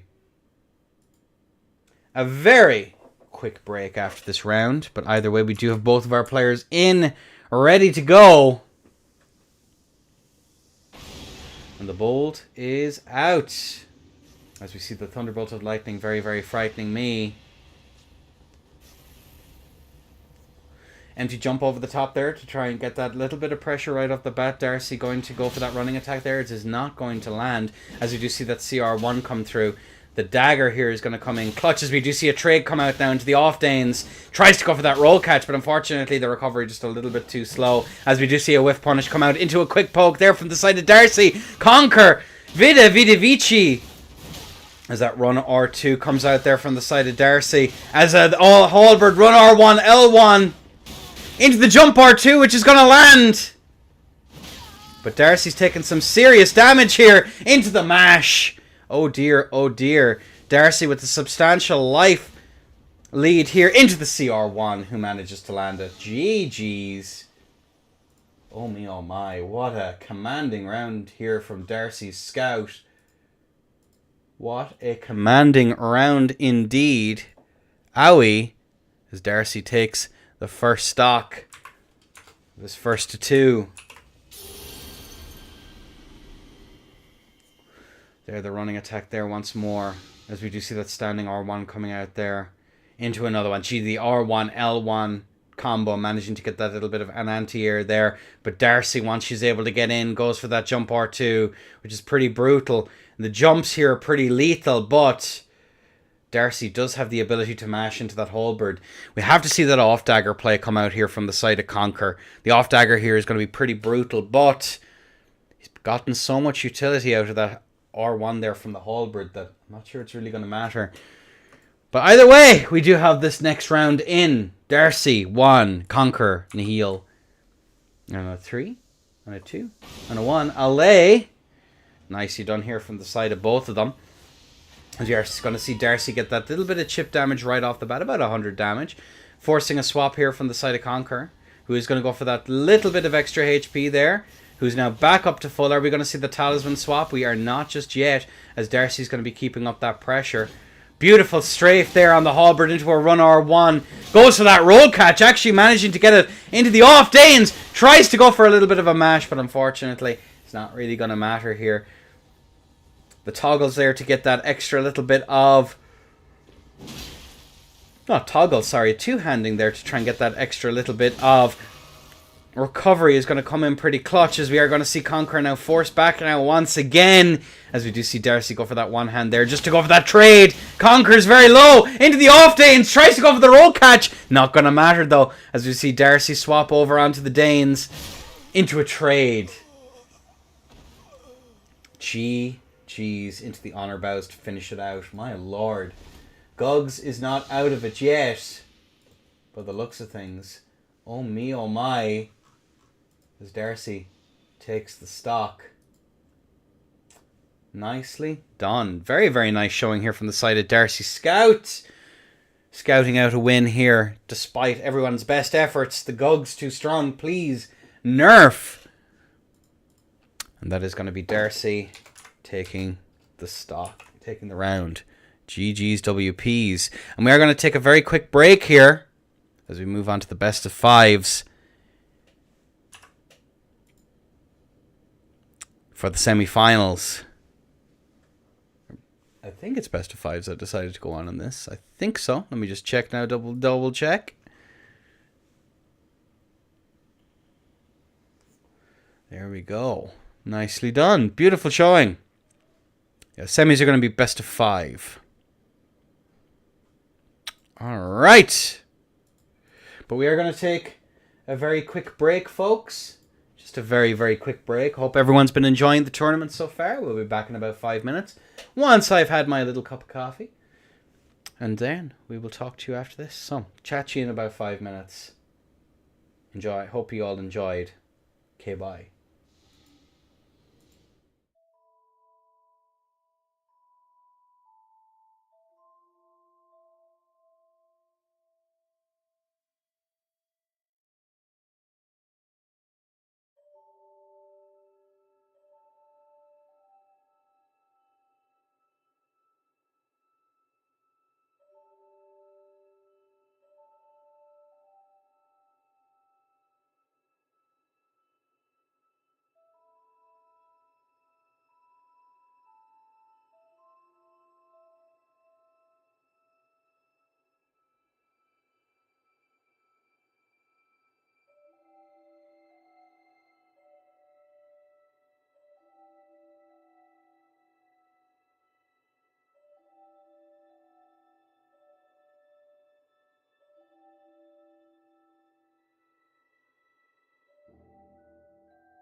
Alright, we are back, folks. Welcome, welcome, welcome. We do seem to have our players, Sasso versus Saul, who are already in World. My apologies for the break, but I did need just a little bit of a breather. Got my cup of coffee here, and just like the players, about to take. So Saul. That's the oddest shipping I've ever heard. When do we get the ERPVP ships going, guys? That's the real question. All right, either way, for that nonsense, we do have both of our players in. We have Saul, who's going to be on the Blood Fiends, and the off tag as well, versus the Twin Blade here at the side of Sasso Moto. Interesting. All right. Oh God. Excuse me. Well, this is looking like it's going to be exciting matches. It is going to be a first to three. He's cooking.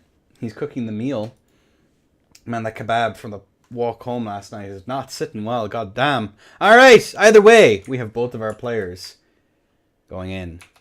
It's time to see what the Elo Moto is going to have. As we are going to see now the physics now from the side of both of our players.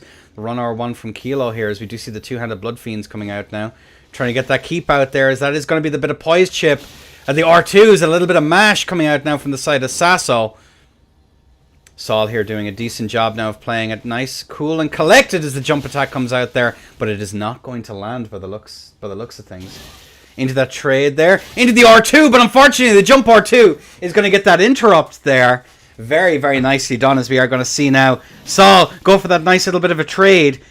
Saul with a very, very substantial deficit now in HP. Gonna have to play this very carefully. We do see the runouts now once more. Now, there we go. We are going to see some more damage. The Blood Fiends continuing to get that build up. Sasso not been given a moment's break here, as that off dag is going to get that little bit of chip. Sasso going to be chipped himself. Into that CR1. Into the trade. Sassamoto takes a lot of damage. It's at 408. And it's going to be the Twin Blades running through. Taking the W.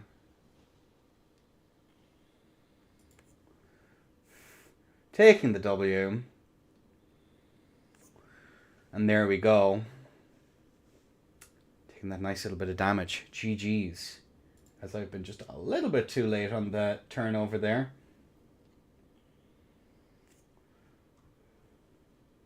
Let me just get this showing on the road.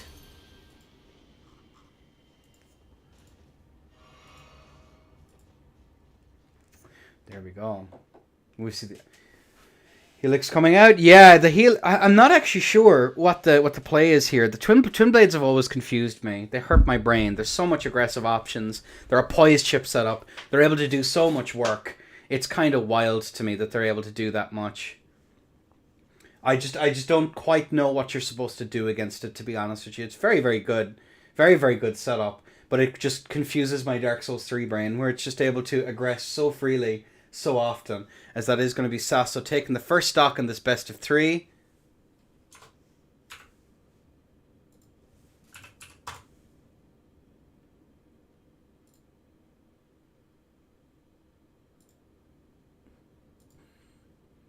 Sorry, had to do something there real quick.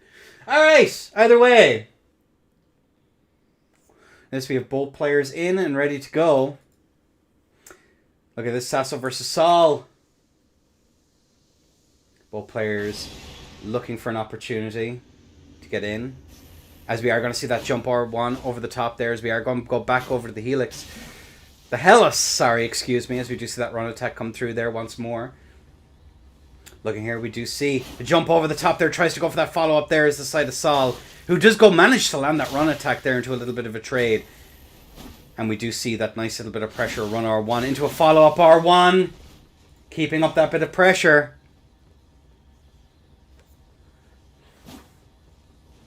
Into that off dag there, keeping up that damage. Nice, rolling attack comes out there once more. Oh, but that jump! R2 into the kickflip! What a scrap of a match we're having so far. Empty jump there to get out of the corner pressure into that off dag. Keeping up the pressure. Into the off dag again. That is going to be the tier gone. Both players now are relatively close to it. Into that follow-up R1. Good roll out there from the side of Sol. Moving over it, punishing it. Into that kickflip once more, but look at that. Into the jump R2. Good runaway there from the side of Sol, who's managing to punish Sasimoto. That's going to be another bit of poise chip. Sol has to be so careful. Into the off dag. The jump R2 comes out. Sasso is very, very low here. Very, very low. As that run attack comes through, Sol is very low. Elects to roll out there as opposed to anything else. Both players are more or less one hit here. Into the off dag. Into the run R2, and it lands. And that's gonna be Sasimoto. Been brought down into a 1-1 in this best of 3 series. God damn. Good fight there from the side of Sol.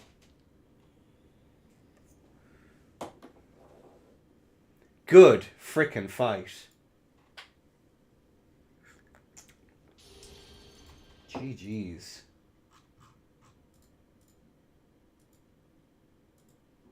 Let's take a look at the final interactions there. Some really good patience here on the side of Sol as well. Like, that has to be said. That off dagger there just to try and get that, just a little bit of damage in. Probably wouldn't have been enough to kill, but that run R2 to get the interrupt on the mash was really, really nicely done. And that is going to be all she wrote. Alright, ladies and gents. Let's crack on now with the rest of the set. The 1-1 so far. Into the bolt. And that's all she wrote. The physics being drunk. Jump R1 comes out over the top there to get that first little bit of damage. Sasso's not quite sure what to do here. But we do see that little bit of chip coming out there into the run R2. Getting that standing R1 to mash out there as well. As we do see another little bit of poise chip here. Into that follow-up R1. Into the kickflip there just to punish the attempted aggression. Into the kickflip again. Into the dash R1. Into the follow-up R1 here. But Sol has taken a lot of damage here from these exchanges. As we see the swap over to the off dagger. Trying to get another little bit of a ghost hit in here. Into that run R2. The little bit of extra damage there from the poison build-up is going to be pretty nasty. But both players are relatively low lat here. Into that jump attack. Into the follow-up R1 on the mash. That is going to be Sol moving in for that little bit of pressure.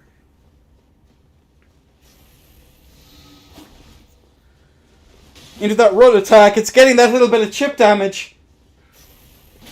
Into that run R1. The follow-up R1 comes through. Another little bit of poise chip here.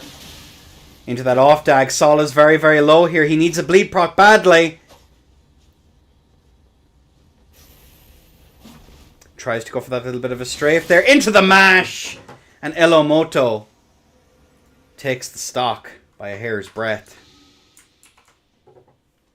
Nicely done. GG's to both. These are some good sets, lads. Let's take a quick peek at the players one more time to see how this has been going. Jump over the top there into that follow-up R1. Punishing the mash here. Into that nice little bit of damage there. Sol was on the way to crawling this one back. And look at the strafes coming out here on the side of Sol. Recognizing that he's still vulnerable to the mash. Goes to the strafe. Another instance there of recognizing he has the strafe out there. But the mash to finish it out. Oh me. Oh my. And now, match point here for Sasimoto. Sol with a little bit of a hill to climb. That is going to be the bolt out. The physics drank. Both players now, as we see the swap over here from Sol onto the Blood Fiends once more. Recognizing that at least matchup-wise, tries to go for the free in, but unfortunately going to be punished for it. Into that attempt to get the mash out there. But unfortunately, Elomoto has the pressure down. The jump R1 there comes out. But look at that, the damage. As we see the CL1 come out. CR1 actually. Never mind. Jump over the top there to get that little bit of pressure. Keeping up there with the Blood Fiends, getting that very, very high bleed build up. But unfortunately, Sol is going to be mashed to get into that CR1. Empty jump there just to try and force back that little bit of pressure. The mash comes out here from Elomoto. Sol's not out of it yet. He takes another little bit of chip into that jump attack there. Good restraint here from the side of Sol. He has to be careful about these jumps now. He recognizes that Elomoto's going to be going for them. And that is going to be the poise reset, but it's not going to matter as that last hit comes through. GG's. Nicely done. That's going to be Sol put down into the loser's bracket. And as I get all my shenanigans set up now once more, let's take a quick peek at that last match. As I log the scores, it's now going to be Darcy Scout versus Blue Noctara.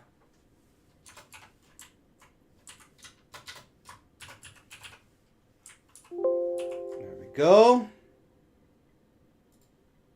Darcy.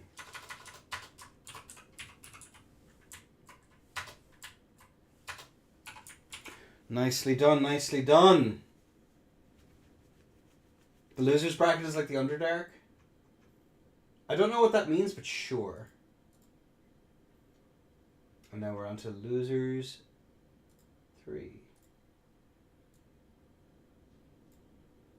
The losers bracket should be settled in Tekken.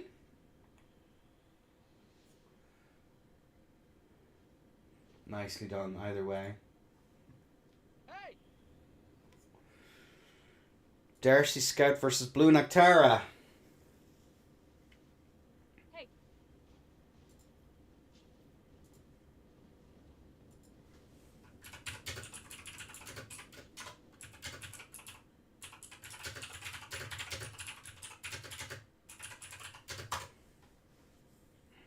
Alright, cool. So that's both of our players in.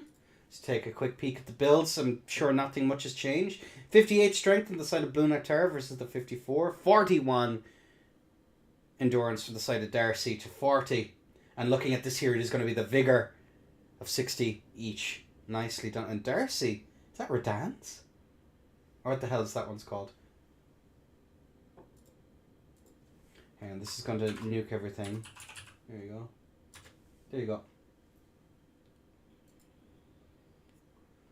Alright, both players are in.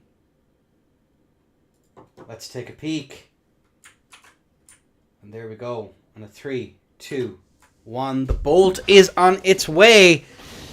As we are going to see the Gugs versus the Shamshir. Definitely in favour of the Shamshir here for a whole host of reasons.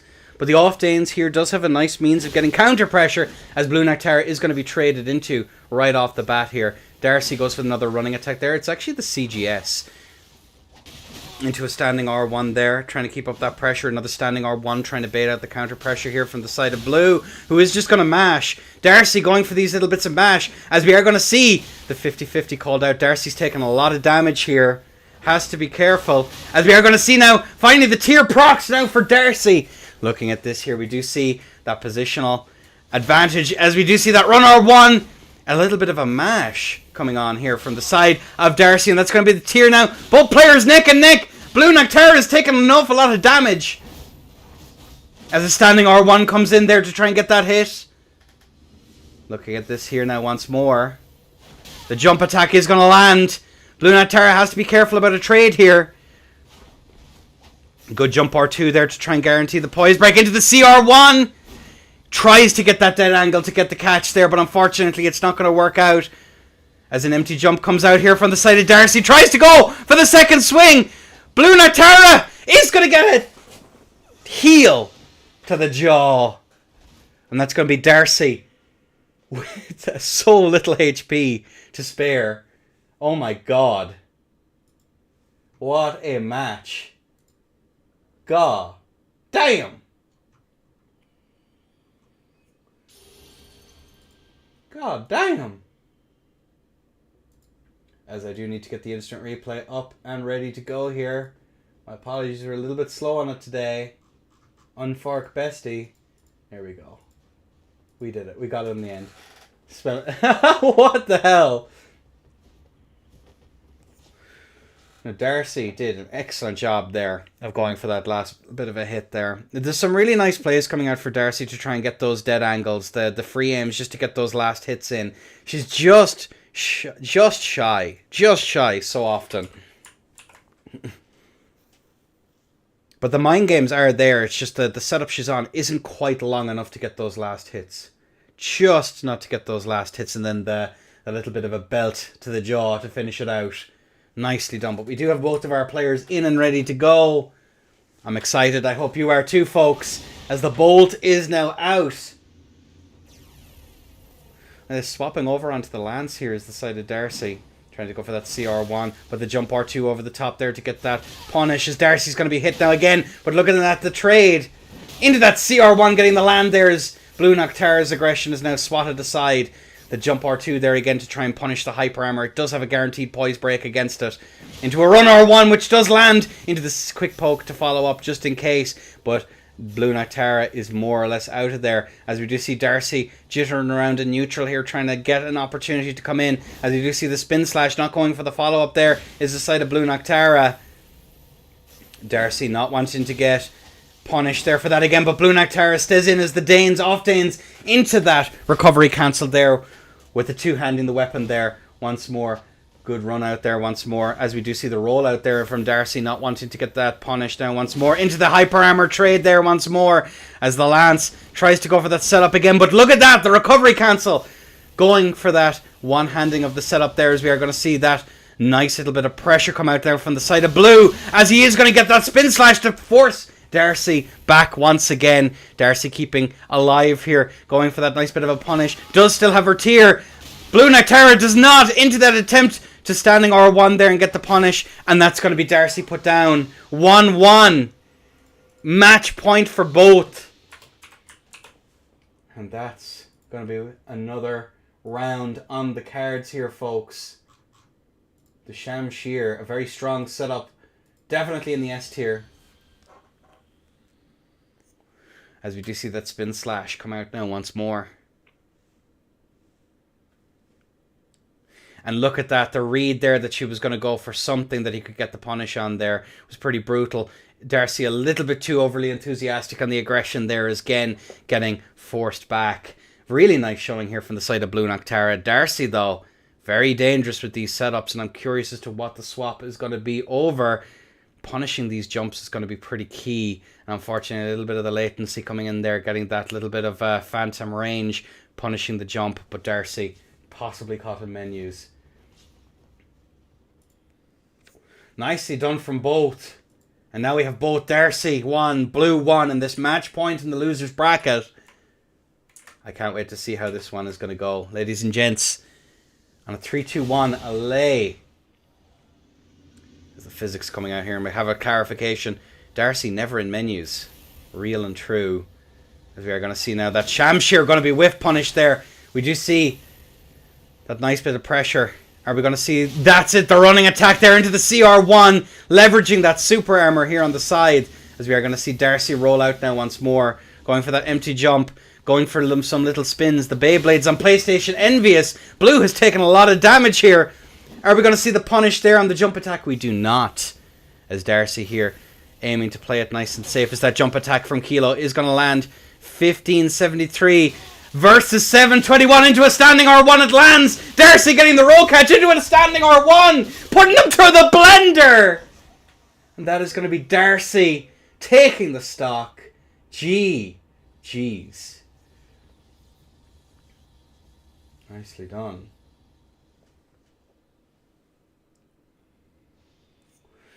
Darcy, basically what Darcy is doing here is she's setting up for an awful lot of set plays with her, whatever given setup she's using. She's setting up for an awful lot of shenanigans and an awful lot of recovery cancels as well. Elden Ring is also notorious for input drops, so it could very well be input drops are actually, with the say two-handing, going for blocks and stuff like that, could also be causing problems here. Yeah, it's also there's going to be a fair amount of latency here, and both players are playing as if there's no lat, so that's a pretty rough one. But either way, GG's to both. Looking at about 200 ping here, possibly 180 to 200. But yeah, GG's, and now we are on the final stretch of the tournament, folks, as we are going to change the title.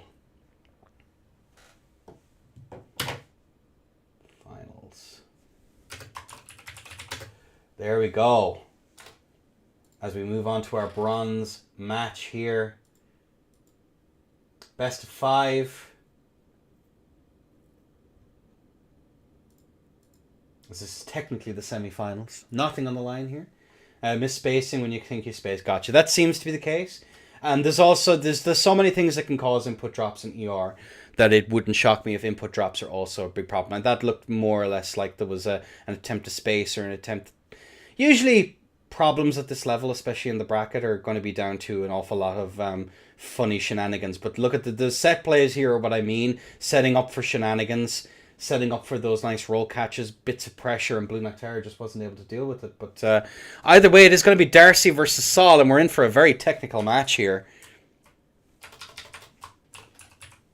Yeah, the like I said, that's what Darcy's setting up for. Some really good reads, known for some really... both sides here are incredibly technical players, so I hope you're in for a treat here, folks. Saul, who's been rocking the heavy thrusting sword, versus Darcy, who's been on a menagerie of setups so far. So I'm pretty stoked to see how this one is going to go. Let's just take a quick peek at the builds, as we have both of our players in and ready to go.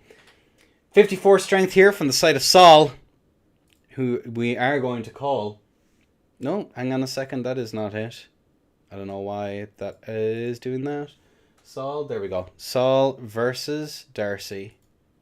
There we go, some shenanigans afoot. It does seem as though the Darcy's sticking to her guns. We do need to change this. Boom. Hit him with that. And the Kiba, bleed Kiba with that off dagger is going to be very, very nice. I don't know why it's being difficult. It should have updated. There we go. Now it's updated. But yeah, looking at that there, the Kibas are going to be pretty nasty, doing some really solid work. And then, of course, we have the 54 strength here from Darcy on that CGS and the off Danes as well. Looking, this is here, Arcane there, 45. Should be an interesting one, folks. I'm pretty stoked to see how this one is going to go. Kibas could be poise tanked here, which is going to be kind of interesting. But we'll see what Darcy ends up going for. And look at that, we are going to go for the halberd. I'm stoked for this one. All right, folks. And a 3, 2, 1. Allez, in this bronze first to 3 series. Kiba's here as a poise chip set up at this level, but unfortunately the hyper armor is very much going to negate it. As we do see that anti-air there as Darcy's taking a little bit of damage. Goes for that run R1. Goes for a standing R1. It's not going to hit though, but the hyper armor is out. Saul here having to play this one very carefully, as it's going to always be that mix-up as the CR1 comes out into that standing R1 there, just to try and get that little bit of a changing the range here as well. Is going to be Darcy, who is going to go for that jump, but unfortunately is going to be anti-air. There's a run attack comes through, good strafe comes out on the side of Saul, getting that bleed proc into that follow-up R1 here from once more, as we do see, unfortunately, Saul not getting Darcy there and not going to be hit by the chilling mist there to get that follow-up. Poison mist there, as we do see now the changeover. Jump R1 over the top there into that CR1 to try and get that catch. The run R1 coming through there. Darcy just getting clipped with the aims down on the side of Saul. Getting that extra little bit of range on the aim downs there is going to come in pretty clutch in this matchup, as Saul is doing a really good job of going for those rolls. We do see Saul going for that standing R1 there just to get that catch. No roll catch for Darcy, as we are going to see Saul electing to roll pretty much everything here, who is going to be clipped for a little bit of damage in the follow-up R1 there. The bleed proc goes burr, as another R2 comes out now from the side of Saul now once more, just trying to get that extra little bit of catch. Unfortunately, angle wrong, and Darcy's going to be backstabbed. And that is going to be Saul taking the first stock very commandingly with 1100 HP to spare. My word. Holy cannoli. Very nice showing here from the side of both of our players. We take a look at that match now once more. Saul doing a decent job. Leverage. Both sides are leveraging their recovery options really, really nicely here with those constant toggles. Going for this 2-hand to 1-hand, getting that extra little bit of a cover as well. And that bleed procs here. Darcy's going to have to be very, very careful about getting those rolls in. And look at that there. The bleed proc coming in clutch. Really, really nice showing from the side of both of them there. And a nice showing here, all in all, empty jumps there to try and get that in there. That's tragic that run R2 did not land. A good setup for it, though. But unfork bestie, as we are going to move on now into round 2 of our first of 3 series. Saul versus Darcy. Darcy swapping over to the Gugs here. Going to be curious to see what changes Darcy's going to have as the HTS now is out on the side of Saul. But that off dagger now is going to be absolutely lethal here as a run R2 comes out. Darcy electing, instead of going for that nice bit of pressure, run R1 comes out now from Darcy. Looking at that there, we do see the roll catch there into the off Danes. Trying to get that, but unfortunately lightning will not strike twice here, as we are going to see Darcy roll out now once more into that off Danes once more. But that is going to get the punish here, as the Gug's just a little bit reactable here in the off dagger. Very much not. The Sheeps! A bad time to be Saul. But unfortunately not going to be punished for that. Is the side of Darcy, as we are going to see a trade in there into the off Danes. A little bit of a skedaddle away. Darcy taking another little bit of chip damage here. 1,500 to 1,000. Darcy not getting as many hits in here, but she doesn't need as many. Are we going to see the attempt to bolus here? Jump over the top now once more, but that off dagger coming in lethally so, as that has now evened out by a considerable margin. Darcy going for that standing R1, perhaps an input eat. Trying to go for that funny hitbox memento here as another run R1 comes through into a standing R1, but that off dagger just has so many more options here. But look at that, the off Danes there into that toggle to get the recovery now once more. Darcy doing a decent job here of playing this neutral, tries to go for a trade, but it's not going to happen. Here's another run R1, not going to connect, but Darcy takes an awful lot of damage into the balloon popping once more, and it is going to be Saul taking the next stock. GG's. And that is going to be Darcy down 2. Is she going to be able to find her way through this bracket? Very, very rough matchup here for the Gugs. The off dagger, of course, having a constant means of chip and very difficult to punish or force trades with. But the HTS not having that much forward momentum into it here. As we do see that jump over the top now once more as Darcy going for that kick. Yeah, really, really nice stuff here from the side of both of them. But I think this is very much a matchup memento here for the side of Saul. Being able to get away with pretty much murder here. Yeah, and look at that there. Darcy not really having many options. Trying to go for that roll. Elected to go for the two-hand instead, which is pretty rough. Sometimes the off dry leaf looks wild. It's really nice. It's able to do some really good work, Lacey. Some very serious work. But alas, we are now on to this match point here for Saul. Will Darcy be able to claw this one back? Remains to be seen as the bolt is out. The physics are drunk. On the side, we can all breathe a sigh of relief here as those anti-airs are going to come in clutch here as Darcy's going to go for that standing R1, going for the CR1 now to follow up. Neither side getting very much here as the empty jump comes out. Into that standing R1, Darcy managing to get a hit off into another one. Both sides playing a little bit more careful. Into the standing R1 roll catch. Beautiful. Into the CR1, into the bleed proc. It's supposed to be Saul doing that, but the super armor here coming in clutch as we do see an empty jump coming out over the top into the chilling mist. Darcy using it for that utility, but there we go. Look at that, the backstab pressure comes out now from the side of Saul, who is getting that very nice bleed build up, but unfortunately rolled there by the side of Darcy into another trade. Into that attempted roll catch now once more, but Saul getting a little bit of chip here. Into the standing R1 to get the roll catch, but unfortunately some hitbox porn is going to be on our screen of the backstab. Darcy's lead not looking so clean now, as we do see a little bit of a desync here on account of the backstabs and seamless, as we do see now that running attack come through here from the side of Darcy, getting another little bit of chip. Uh-oh.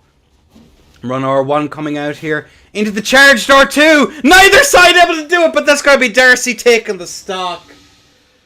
Nicely done. GG's on the scoreboard here. Not going gentle into that good night is the side of Darcy. Nicely done. Oh me, oh my. But yeah, that backstab came in pretty clutch there.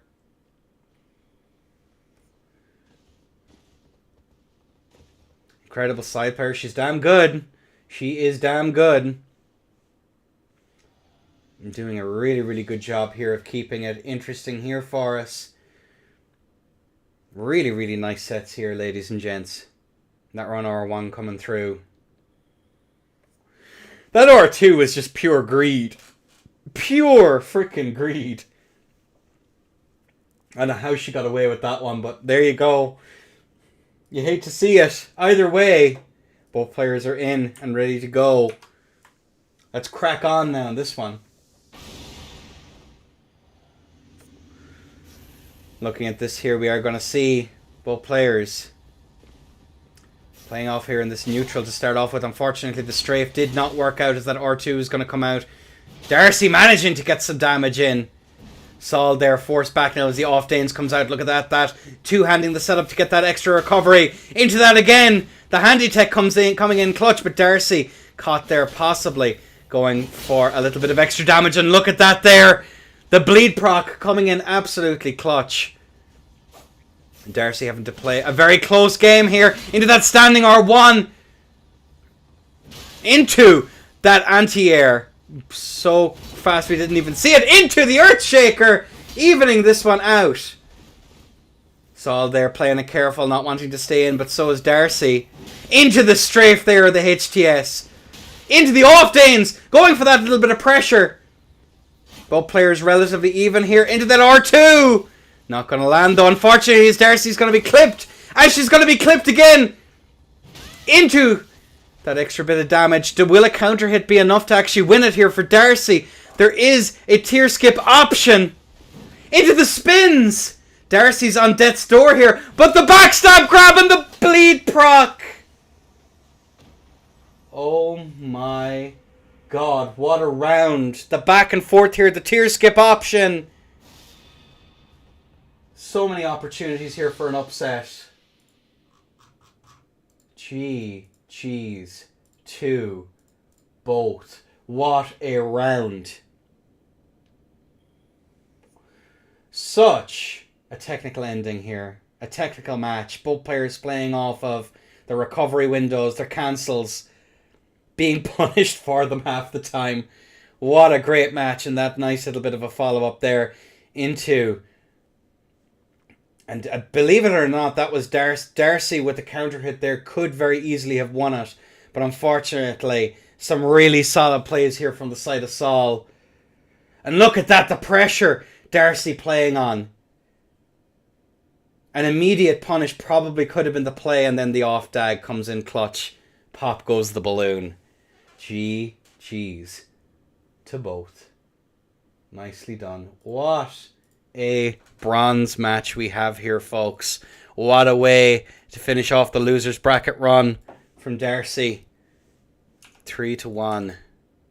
Nicely done. GG's. The spin to wins. Beautiful plays here coming out. Really good stuff. Well played. Well played. Alright, well now we are on to the finals, folks. It is going to be Elomoto going up against Saul once more. Curious now as how this one is going to play out. I just need to get all of my shenanigans sorted here for the finals. A best of 7. And again, remember, best of 7 for the finals. And then the bracket reset, should Saul win, is a best of 5. So we're going to be keeping this nice and competitive. There we go. 0. Saul versus Sasimoto.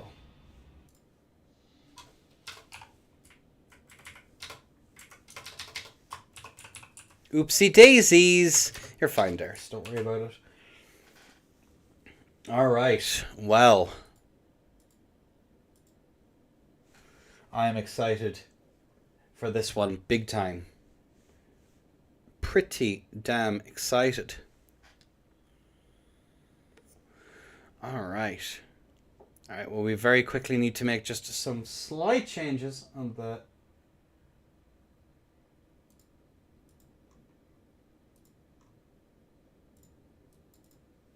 I think that's going to be working. There we go. We did, in fact, get it working. Let's take a quick peek at the builds, folks. Let's crack on now with this tourney as we are going to see Saul rocking the HTS, the Hellas, the bloody one, and the off-dag, the off-Reduvia as well, rocking that 45 Arcane, Sasimoto on the 54 Strength.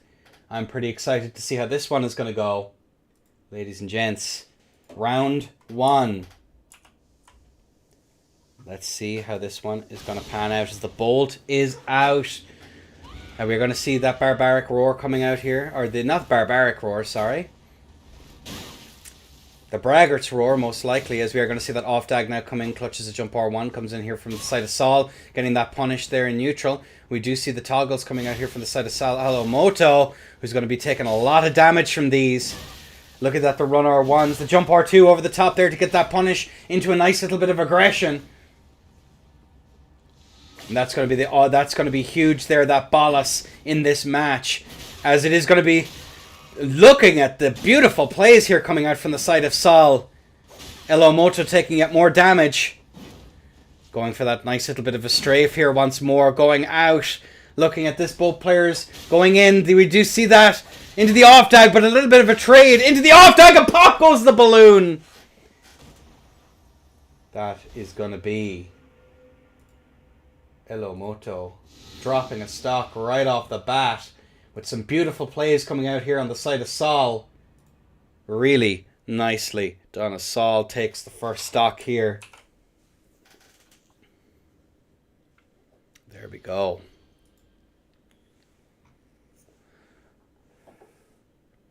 Look at this. That movement is really, really nice. There's a reason, Bevan, I have historically said that HTS might not be a very decent, it might not be the best setup. However, the HTS mains make that shit look amazing. It's really, really nice to watch. And looking at it there, like you see those empty jumps there coming in here, going for those strafes. Look at that, the set up there with the off-dagger to roll past. And then believing in that bleed proc. Really, really nice stuff. All right, we have both of our players in round two.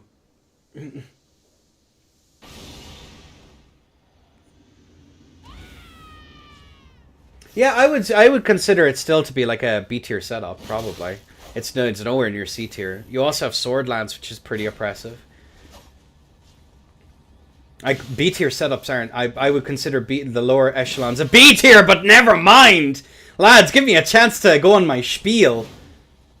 The backstab grab on Fork Bestie is not going to work out. There is an empty jump over the top there once more into that running attack.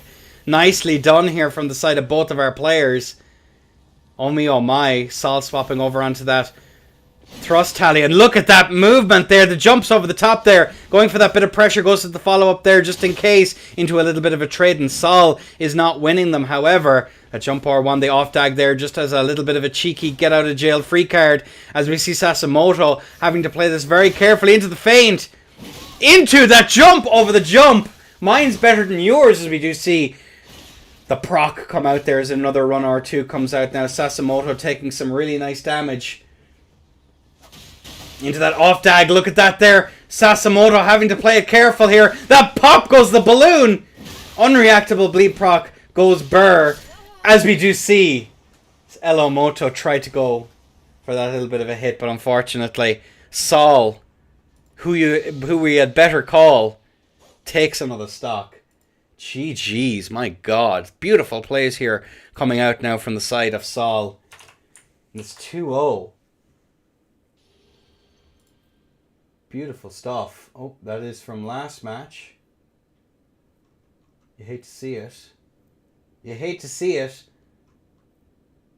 We crack on here with this rest of the match. I think he's under an awful lot of pressure, remember. That HTS can go for backswing and a bunch of other things that are really, really nasty. So it definitely... So what the hell? Why is that the instant replay? What? Huh? That's so weird. Either way, we're going to crack on now with round 3 in this first of 4 series. Bolt is out. Players going for the shenanigans.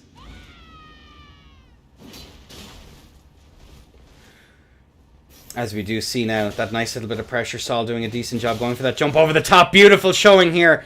As we are going to see now that run R2 come out. Saul is going to take a little bit of damage there, but that backwards jump there just to get that little bit of pressure. And that off dag there continuing to do some decent work here. And the CL1 comes out. The jump over the top of the late attack there comes out. As the Stormcaller comes out here from the side of Sasimoto. Beautiful showing here. Jump R2 over the top now. Good runaways there comes out from the side of Saul. But that's going to be the tear gun for Saul. But that off dag comes in clutch here. The exact poise damage on HTS has escaped me. Beautiful jumps there to try and get away with it. As we do see now that Crouch is holding up. And that's going to be Sasso taking an awful lot more damage. But the call out into that jump R2. Very, very close to a lead prog. Look at that, the aggressive. Bolus. Not punished here by the side. Into that jump R2. Catching. The run R2 comes out there. Very brave spacing comes out here from the side of Saul. As we see the swap over onto Cestus now to get that last hit in.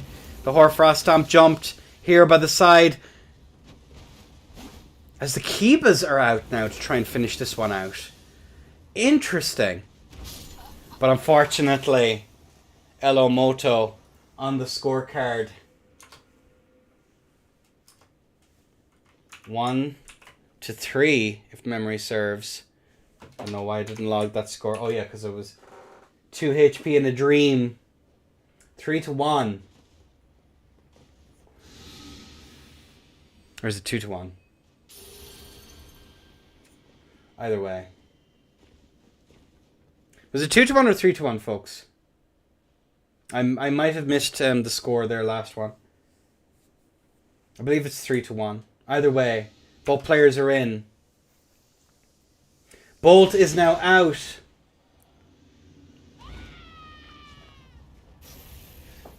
We go for that jump over the top. We do see now that jump over the top now from the side of Saul once more. Hopping onto the Kibas. Two-handed Kibas, no less. But that jump is going to be punished. And look at that tracking momento. It's not just Sasso who's going to be suffering with it. Into that backstab, though! Oh my word. As we are going to see now, Sasso taking another little bit of damage. Slowly but surely we see even out on this as the poison mist is going to be applied. Good rollout there comes out from the side of Saul. Jump over the top there once more. Run R2. Run R2. Managing to get the random poise event though with the pivot. And that's going to be the tear gone. Sasimoto's not far off of a tear being gone himself. As we do see the off dag now to try and get that little bit of a hit. But that's going to be Saul taking an awful lot of damage. Sasimoto locking in. 2-3. Which I do need to now check to make sure that I was right there. Welcome in, Amelia.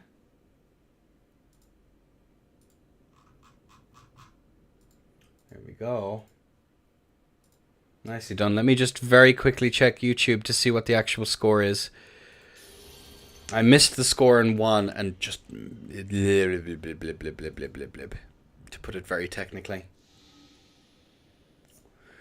I want to make sure now that both of our players are given a fair shot here. I don't want people to be under pressure because they ought not be. Right, this will just take a moment. Let me mute myself real quick. Oh dear. Someone, Darcy. So that's the first round to Saul.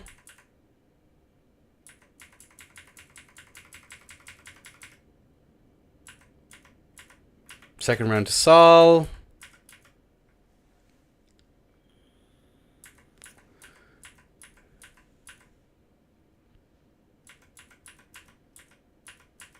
Give me a moment, folks. Sorry about this. Emilia, what's your favorite copy pasta?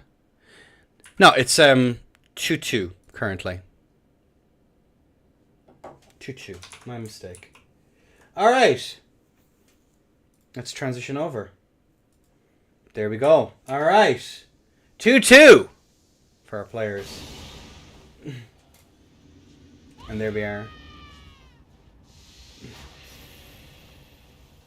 And there we go. We're going to see a trade right off the bat here, as we are going to see some really nice plays here. Another trade comes out there, very much going to be in the favor of Elomoto, who's very much locking in. The run R2 comes out into the CR1.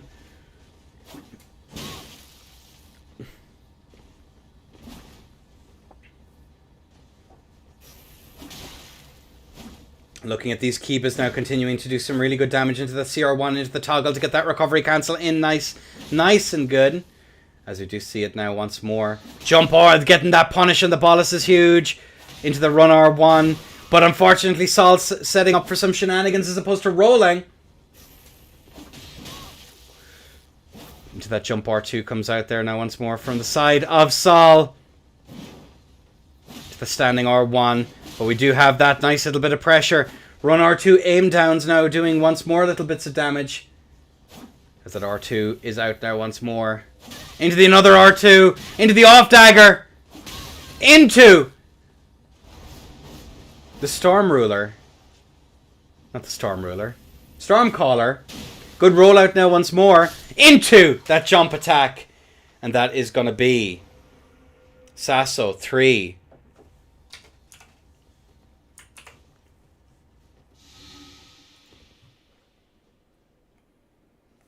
Sasso 3. Saul 2. There we go. Nicely done. Sasso beginner? No. This is an open tournament for every skill level currently. I'm having to shelve the beginners brackets for the foreseeable. It's too much stress trying to fill brackets every week. Maybe when I start doing YouTube stuff again. Good showing, though, from the side of what I can only describe as a pretty even matchup, I'd say now. The damage that the PSGS is able to do while nerfed is still pretty brutal, but Saul's doing a decent job now so far. Let me just actually ask the players.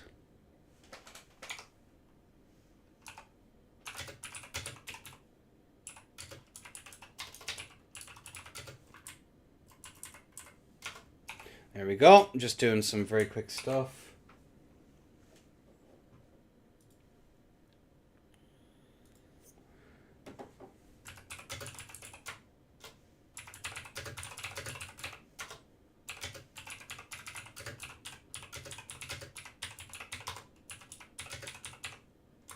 All right, either way. All right, either way, we have both of our players in. 3-2 in the favor of Sasso. Sasso a match point. And there we go. We are going to have the physics. We are going to see the war cry coming out here. Getting a little bit of damage here. Are we going to see the lock-in here come out from the side of our dear friend Saul? Looking at these jumps here coming in. Going for the jump.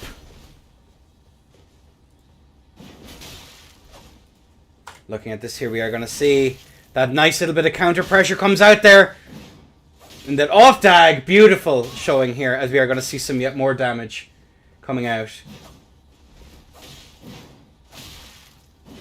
Beautiful showing here, as that is going to be some really serious damage there. Into that jump attack, I believe that interrupted the Bolus. Into that, nice off dag now once more. The bleed proc very close. It does seem as though that Bolus did in fact work. Into that run attack there. Unfortunately, overly enthusiastic. Look at that pressure coming out here from the side of Sol. Into that jump attack, 60 HP!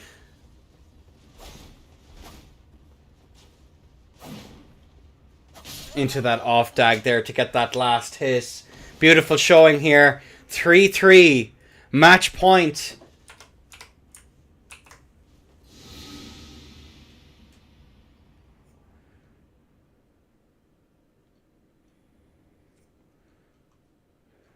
Nicely done. Nicely done. Some really nice showings here from the side of both of our players.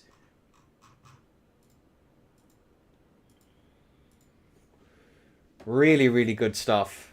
Both of them playing cracked out of their minds. Alright. Now, these rounds have been absolutely excellent all the way through. And again, a reminder to people on this match point, should Sol win, he is a best of 5 to follow up. So it's not over, regardless. The outcome is only over, assuming that Elomoto takes the W. So there will be more Elden Ring should Sol take the win. And that is going to be the physics drank. And that is going to be the off tag there getting a nice little bit of a hit. But looking at that, the jump over the top, the trade. Jump R1's there, the empty jump's trying to get out of the corner here. And look at that, the immediate pressure off of that whiff is pretty spooky. As we do see some good rolls coming out here on the side of Sol. Into that backswing. Into the CR1. Elomoto has taken a fairly substantial lead. But that off dagger there continuing to get that build up into that run R2. Sol takes more damage. We are in tier skip range here, which is pretty brutal. One mistake now, a stray JL1 could end it. Right here, right now. Into a trade that is going to be the tier gone. Into the roll catch. Into the CR1. Sol is very, very low here. Into that run R2. And that's going to be Elomoto taking the tourney. GG's. Well played. Nicely done, folks. What a tourney.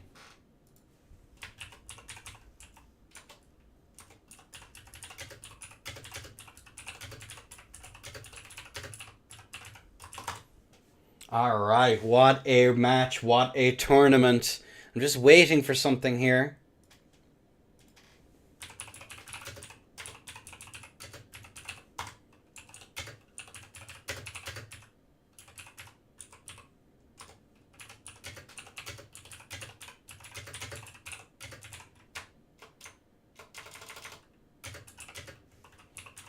Yes, what a tournament. We're just waiting. I have just a very quick question for the players here first.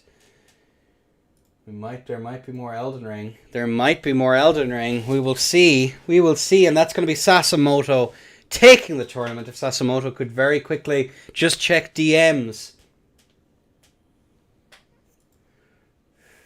What a tournament. We've had some really nice plays. Some really, really nice plays all the way through this here so far. It's been excellent. But yeah, we might have a show match. And yes, indeed, there will be a show match after this tournament between Bevan and Sasimoto. This should be interesting. It's actually very rare I get to cast Bevan, which is kind of a shame. Yeah, show match. Best of 9.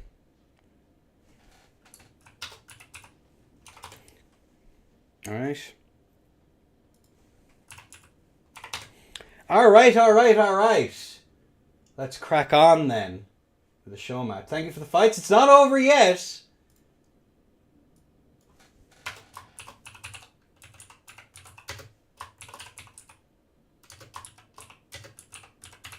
Tasso versus Bevan. There we go. Alright, if players could join up, that would be most excellent.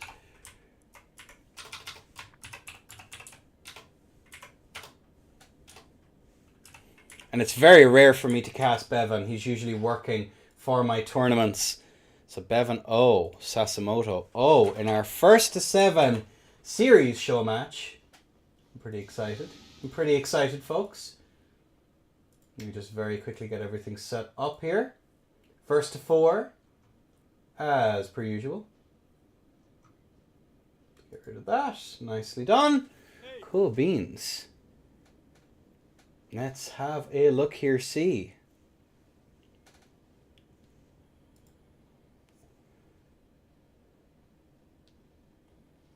Wait, did I accidentally not record the tournament? Oh, that's dumb. Alright, either way. We do have both of our players in and ready to go. Let's take just a quick peek at the builds. Assuming everything is working. Oh my god. It is going to be Bevan rocking that 60 dex build and what seems to be PSSS versus the PSGS here on the side of Sasimoto. Very nicely done, as we are going to rock on with this show match. Ladies and gentlemen, show match to end out the tournament. Bolt is out. Physics are drunk. Beef Stushemi versus Sasimoto. As we are going to see some interesting damage here come out over the top here, as Bevan is going to take a little bit of damage. Good rollout there from the side of Bevan. Sasimoto here going for that run R1, but Bevan is electing to go and roll through it here. Looking at this here, we are going to see both players looking for their opportunities and that little bit of pressure. The counter damage as Bevan is going to take yet more damage. Managing to get that nice little bit of damage there right off the bat as the PSSS is able to keep up the damage.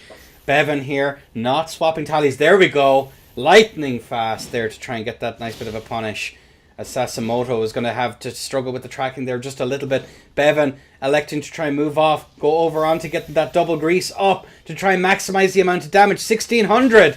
As we do see the rollout now once more. We do see and there we have it. Bevan taking another little bit of damage as the Godskin comes in. Good rollout now once more as the CR1 comes out here once more into that little bit of a mash. Evening this one out, but Bevan takes a little bit of damage. As a JL1 comes out now from the side of Bevan. Looking at this here into the mash. Getting that Godskin swaddling proc there as a double rollout now once more. Into that CR1. That is going to be Sasimoto now very, very low. Trying to get that a little bit of a backswing there from Kilo as Bevan rolls out. Beautiful showing here now once more as we are going to see Sasimoto trying to go for that little bit of a hit, but unfortunately not able to land it as we do see Bevan taking a lot of damage. 613. Look at that. The standing R1 getting a little bit of the trades come through here as a quick poke comes out into that roll catch. And that is going to be Elomoto taking the first stock. GG's to both in this show match. Good to see these show matches happen every now and again. It's a rarity as people are usually busy during my tournaments, but I'm pretty hyped to see how this one is going to pan out. There we go. Let's take a look at that one there again. A really nice showing here from the side of Sasimoto. The win con is very much here to try and force trades here from the side of Sasimoto. Bevan, of course, trying to punish those overextensions into pressure. And you see a rollout coming out there now once more. And look at that, the jump over the top now once more. Really, really nice showing here. It's not sure why that standing R1 came out there, as we do see the rollout there once more. And Bevan tries to go for that trade, but unfortunately takes a little bit of a nasty mash there. Looking at that pressure, the roll catch comes through. GG's. And we have both of our players in and ready to go. Ladies and gentlemen, 1-0 in the favour of Sasso in this first 2-4. As we do see a Bestial Roar coming out here, trying to get those buffs up on the swords. Bevan there going for that little bit of pressure. Into that nice bit of a punish there. A little bit of a miss space there from the side of Bevan, thinking he'd get that punish in the corner. But Elomoto knows that he can actually land it into that JL1 over the top there. Getting a little bit of a mash. 1500 to 1749 into that whiff punish attempt here. But that is going to be the goat skin actually getting the punish there. Forced back now. Once again, we are going to see that L1. Good rollout now once more from the side of Bevan. As we are going to see now that turnaround there once more.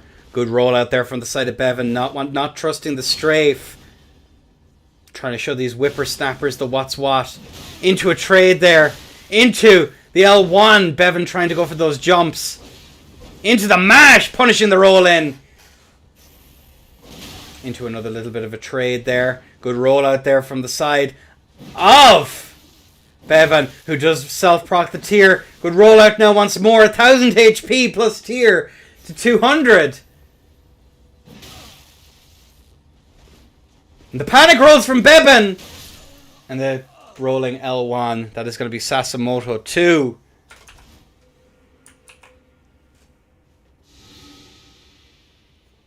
Beautiful showing. Beautiful showing.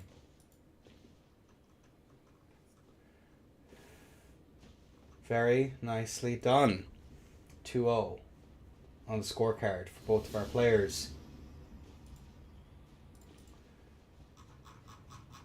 Poor Bevan. Struggling to find his footing versus a warmed up Sasimoto.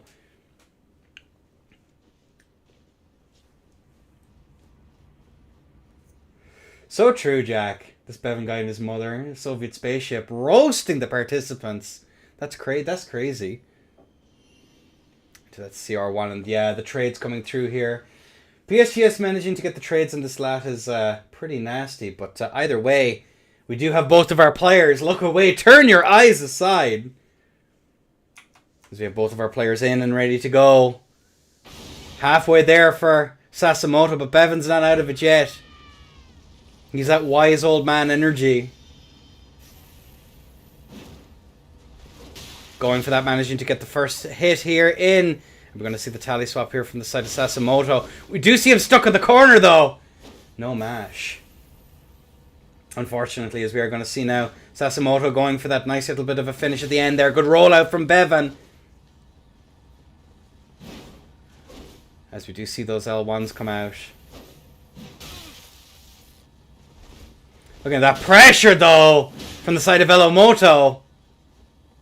Bevan not trusting that he can get out there. As we do see a whiff punish. Goldbreed tier esports coming out clutch. As we see Sasimoto taking an awful lot of damage here. As we do see the double grease. Greased up and ready to go. We do see that half hit coming clutch here. Another half hit though for Bevan. Into that explosive damage here from Sasimoto. Into another trade there. That's going to be Bevan's tier gone. He tries to go for the backswing. Into a trade now once more. But it's going to be in the favor of Sasimoto. Catching.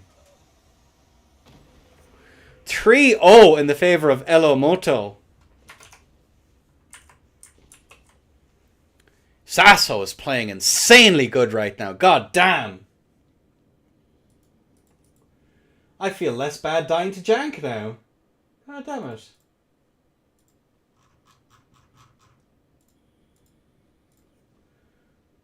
Let's take a quick peek at that now once more.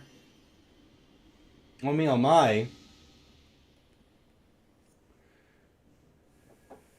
The classic matchup as well. PSSS into PSGS. Probably one of my favourite matchups of the old patch.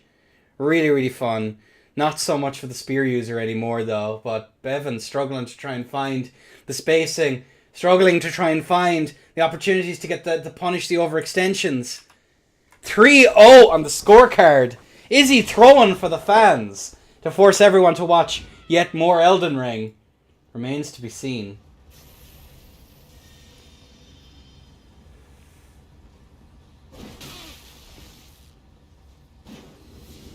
As we see Bevan now roll out there, that jump R1. Good, nice bit of pressure there comes in as the CR1s trade in, which is not good for Bevan. Into that JL1 now comes out. Into that backswing. Both sides relatively even here. The Godskin Swaddling Cloth coming in clutch. As we see those turnaways.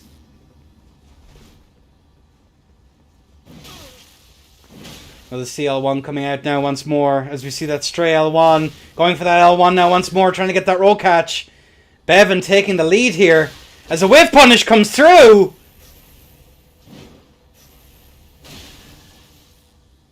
The Godskin swaddling cloth into that backswing there, but unfortunately Sasa's going to be long gone as another jump comes through. Into that overextension, punished here by Bevan. Forcing a half hit now is going to be Sasimoto. There we go. Looking at that, the second win from Bevan. Coming in clutch. Those nasty roll-ins though, he has to be careful. Oh, that JL1 lands! Into that little bit of a desync. L1 trying to go for that early hit. Bevan here stuck in neutral. What's he going to do? Goes for a jump out there once more. Goes for that. He doesn't like to go for the backswing. Not trusting that it won't trade. Good roll out here from the side of Bevan. Into the roll catch. CL1 comes out. CR1. Into the trade. 43 HP for Bevan. And that's going to be Sasimoto. Taking it in a sweep. GG's. My God. What a round. And thank you, Bevan, and for Sasimoto, for stepping in. Taking the W. Beating one of the old guard. GG's to both. Well played.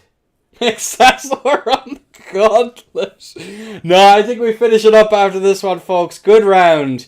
Good play here from the side of Elomoto. I'm still waiting for that GG's, but you lagged, bro. 0MS, different story. I am OTBH. Good show match to finish us out, folks. We might end up doing somewhat more of these. Welcome, everyone. Thank you all so much, folks. Been an absolute pleasure having you all in today as I get remarkably more blurry. GG's to everyone. Thanks for coming by. If you're interested in joining these tournaments, do join the Discord, ! Discord. We'll be there. Always have been, always will be. Do stream on YouTube, and I'll do my best to start posting again on there in the new year. As soul crushing as it is. But yeah, thank you all so much. An excellent tournament. Excellent showing from all our contestants. And thank you to Bevan for the show match at the end. GG's to all of our contestants as well. And I will see you in the next cartoon. Bye, everyone. Mwah. Take care.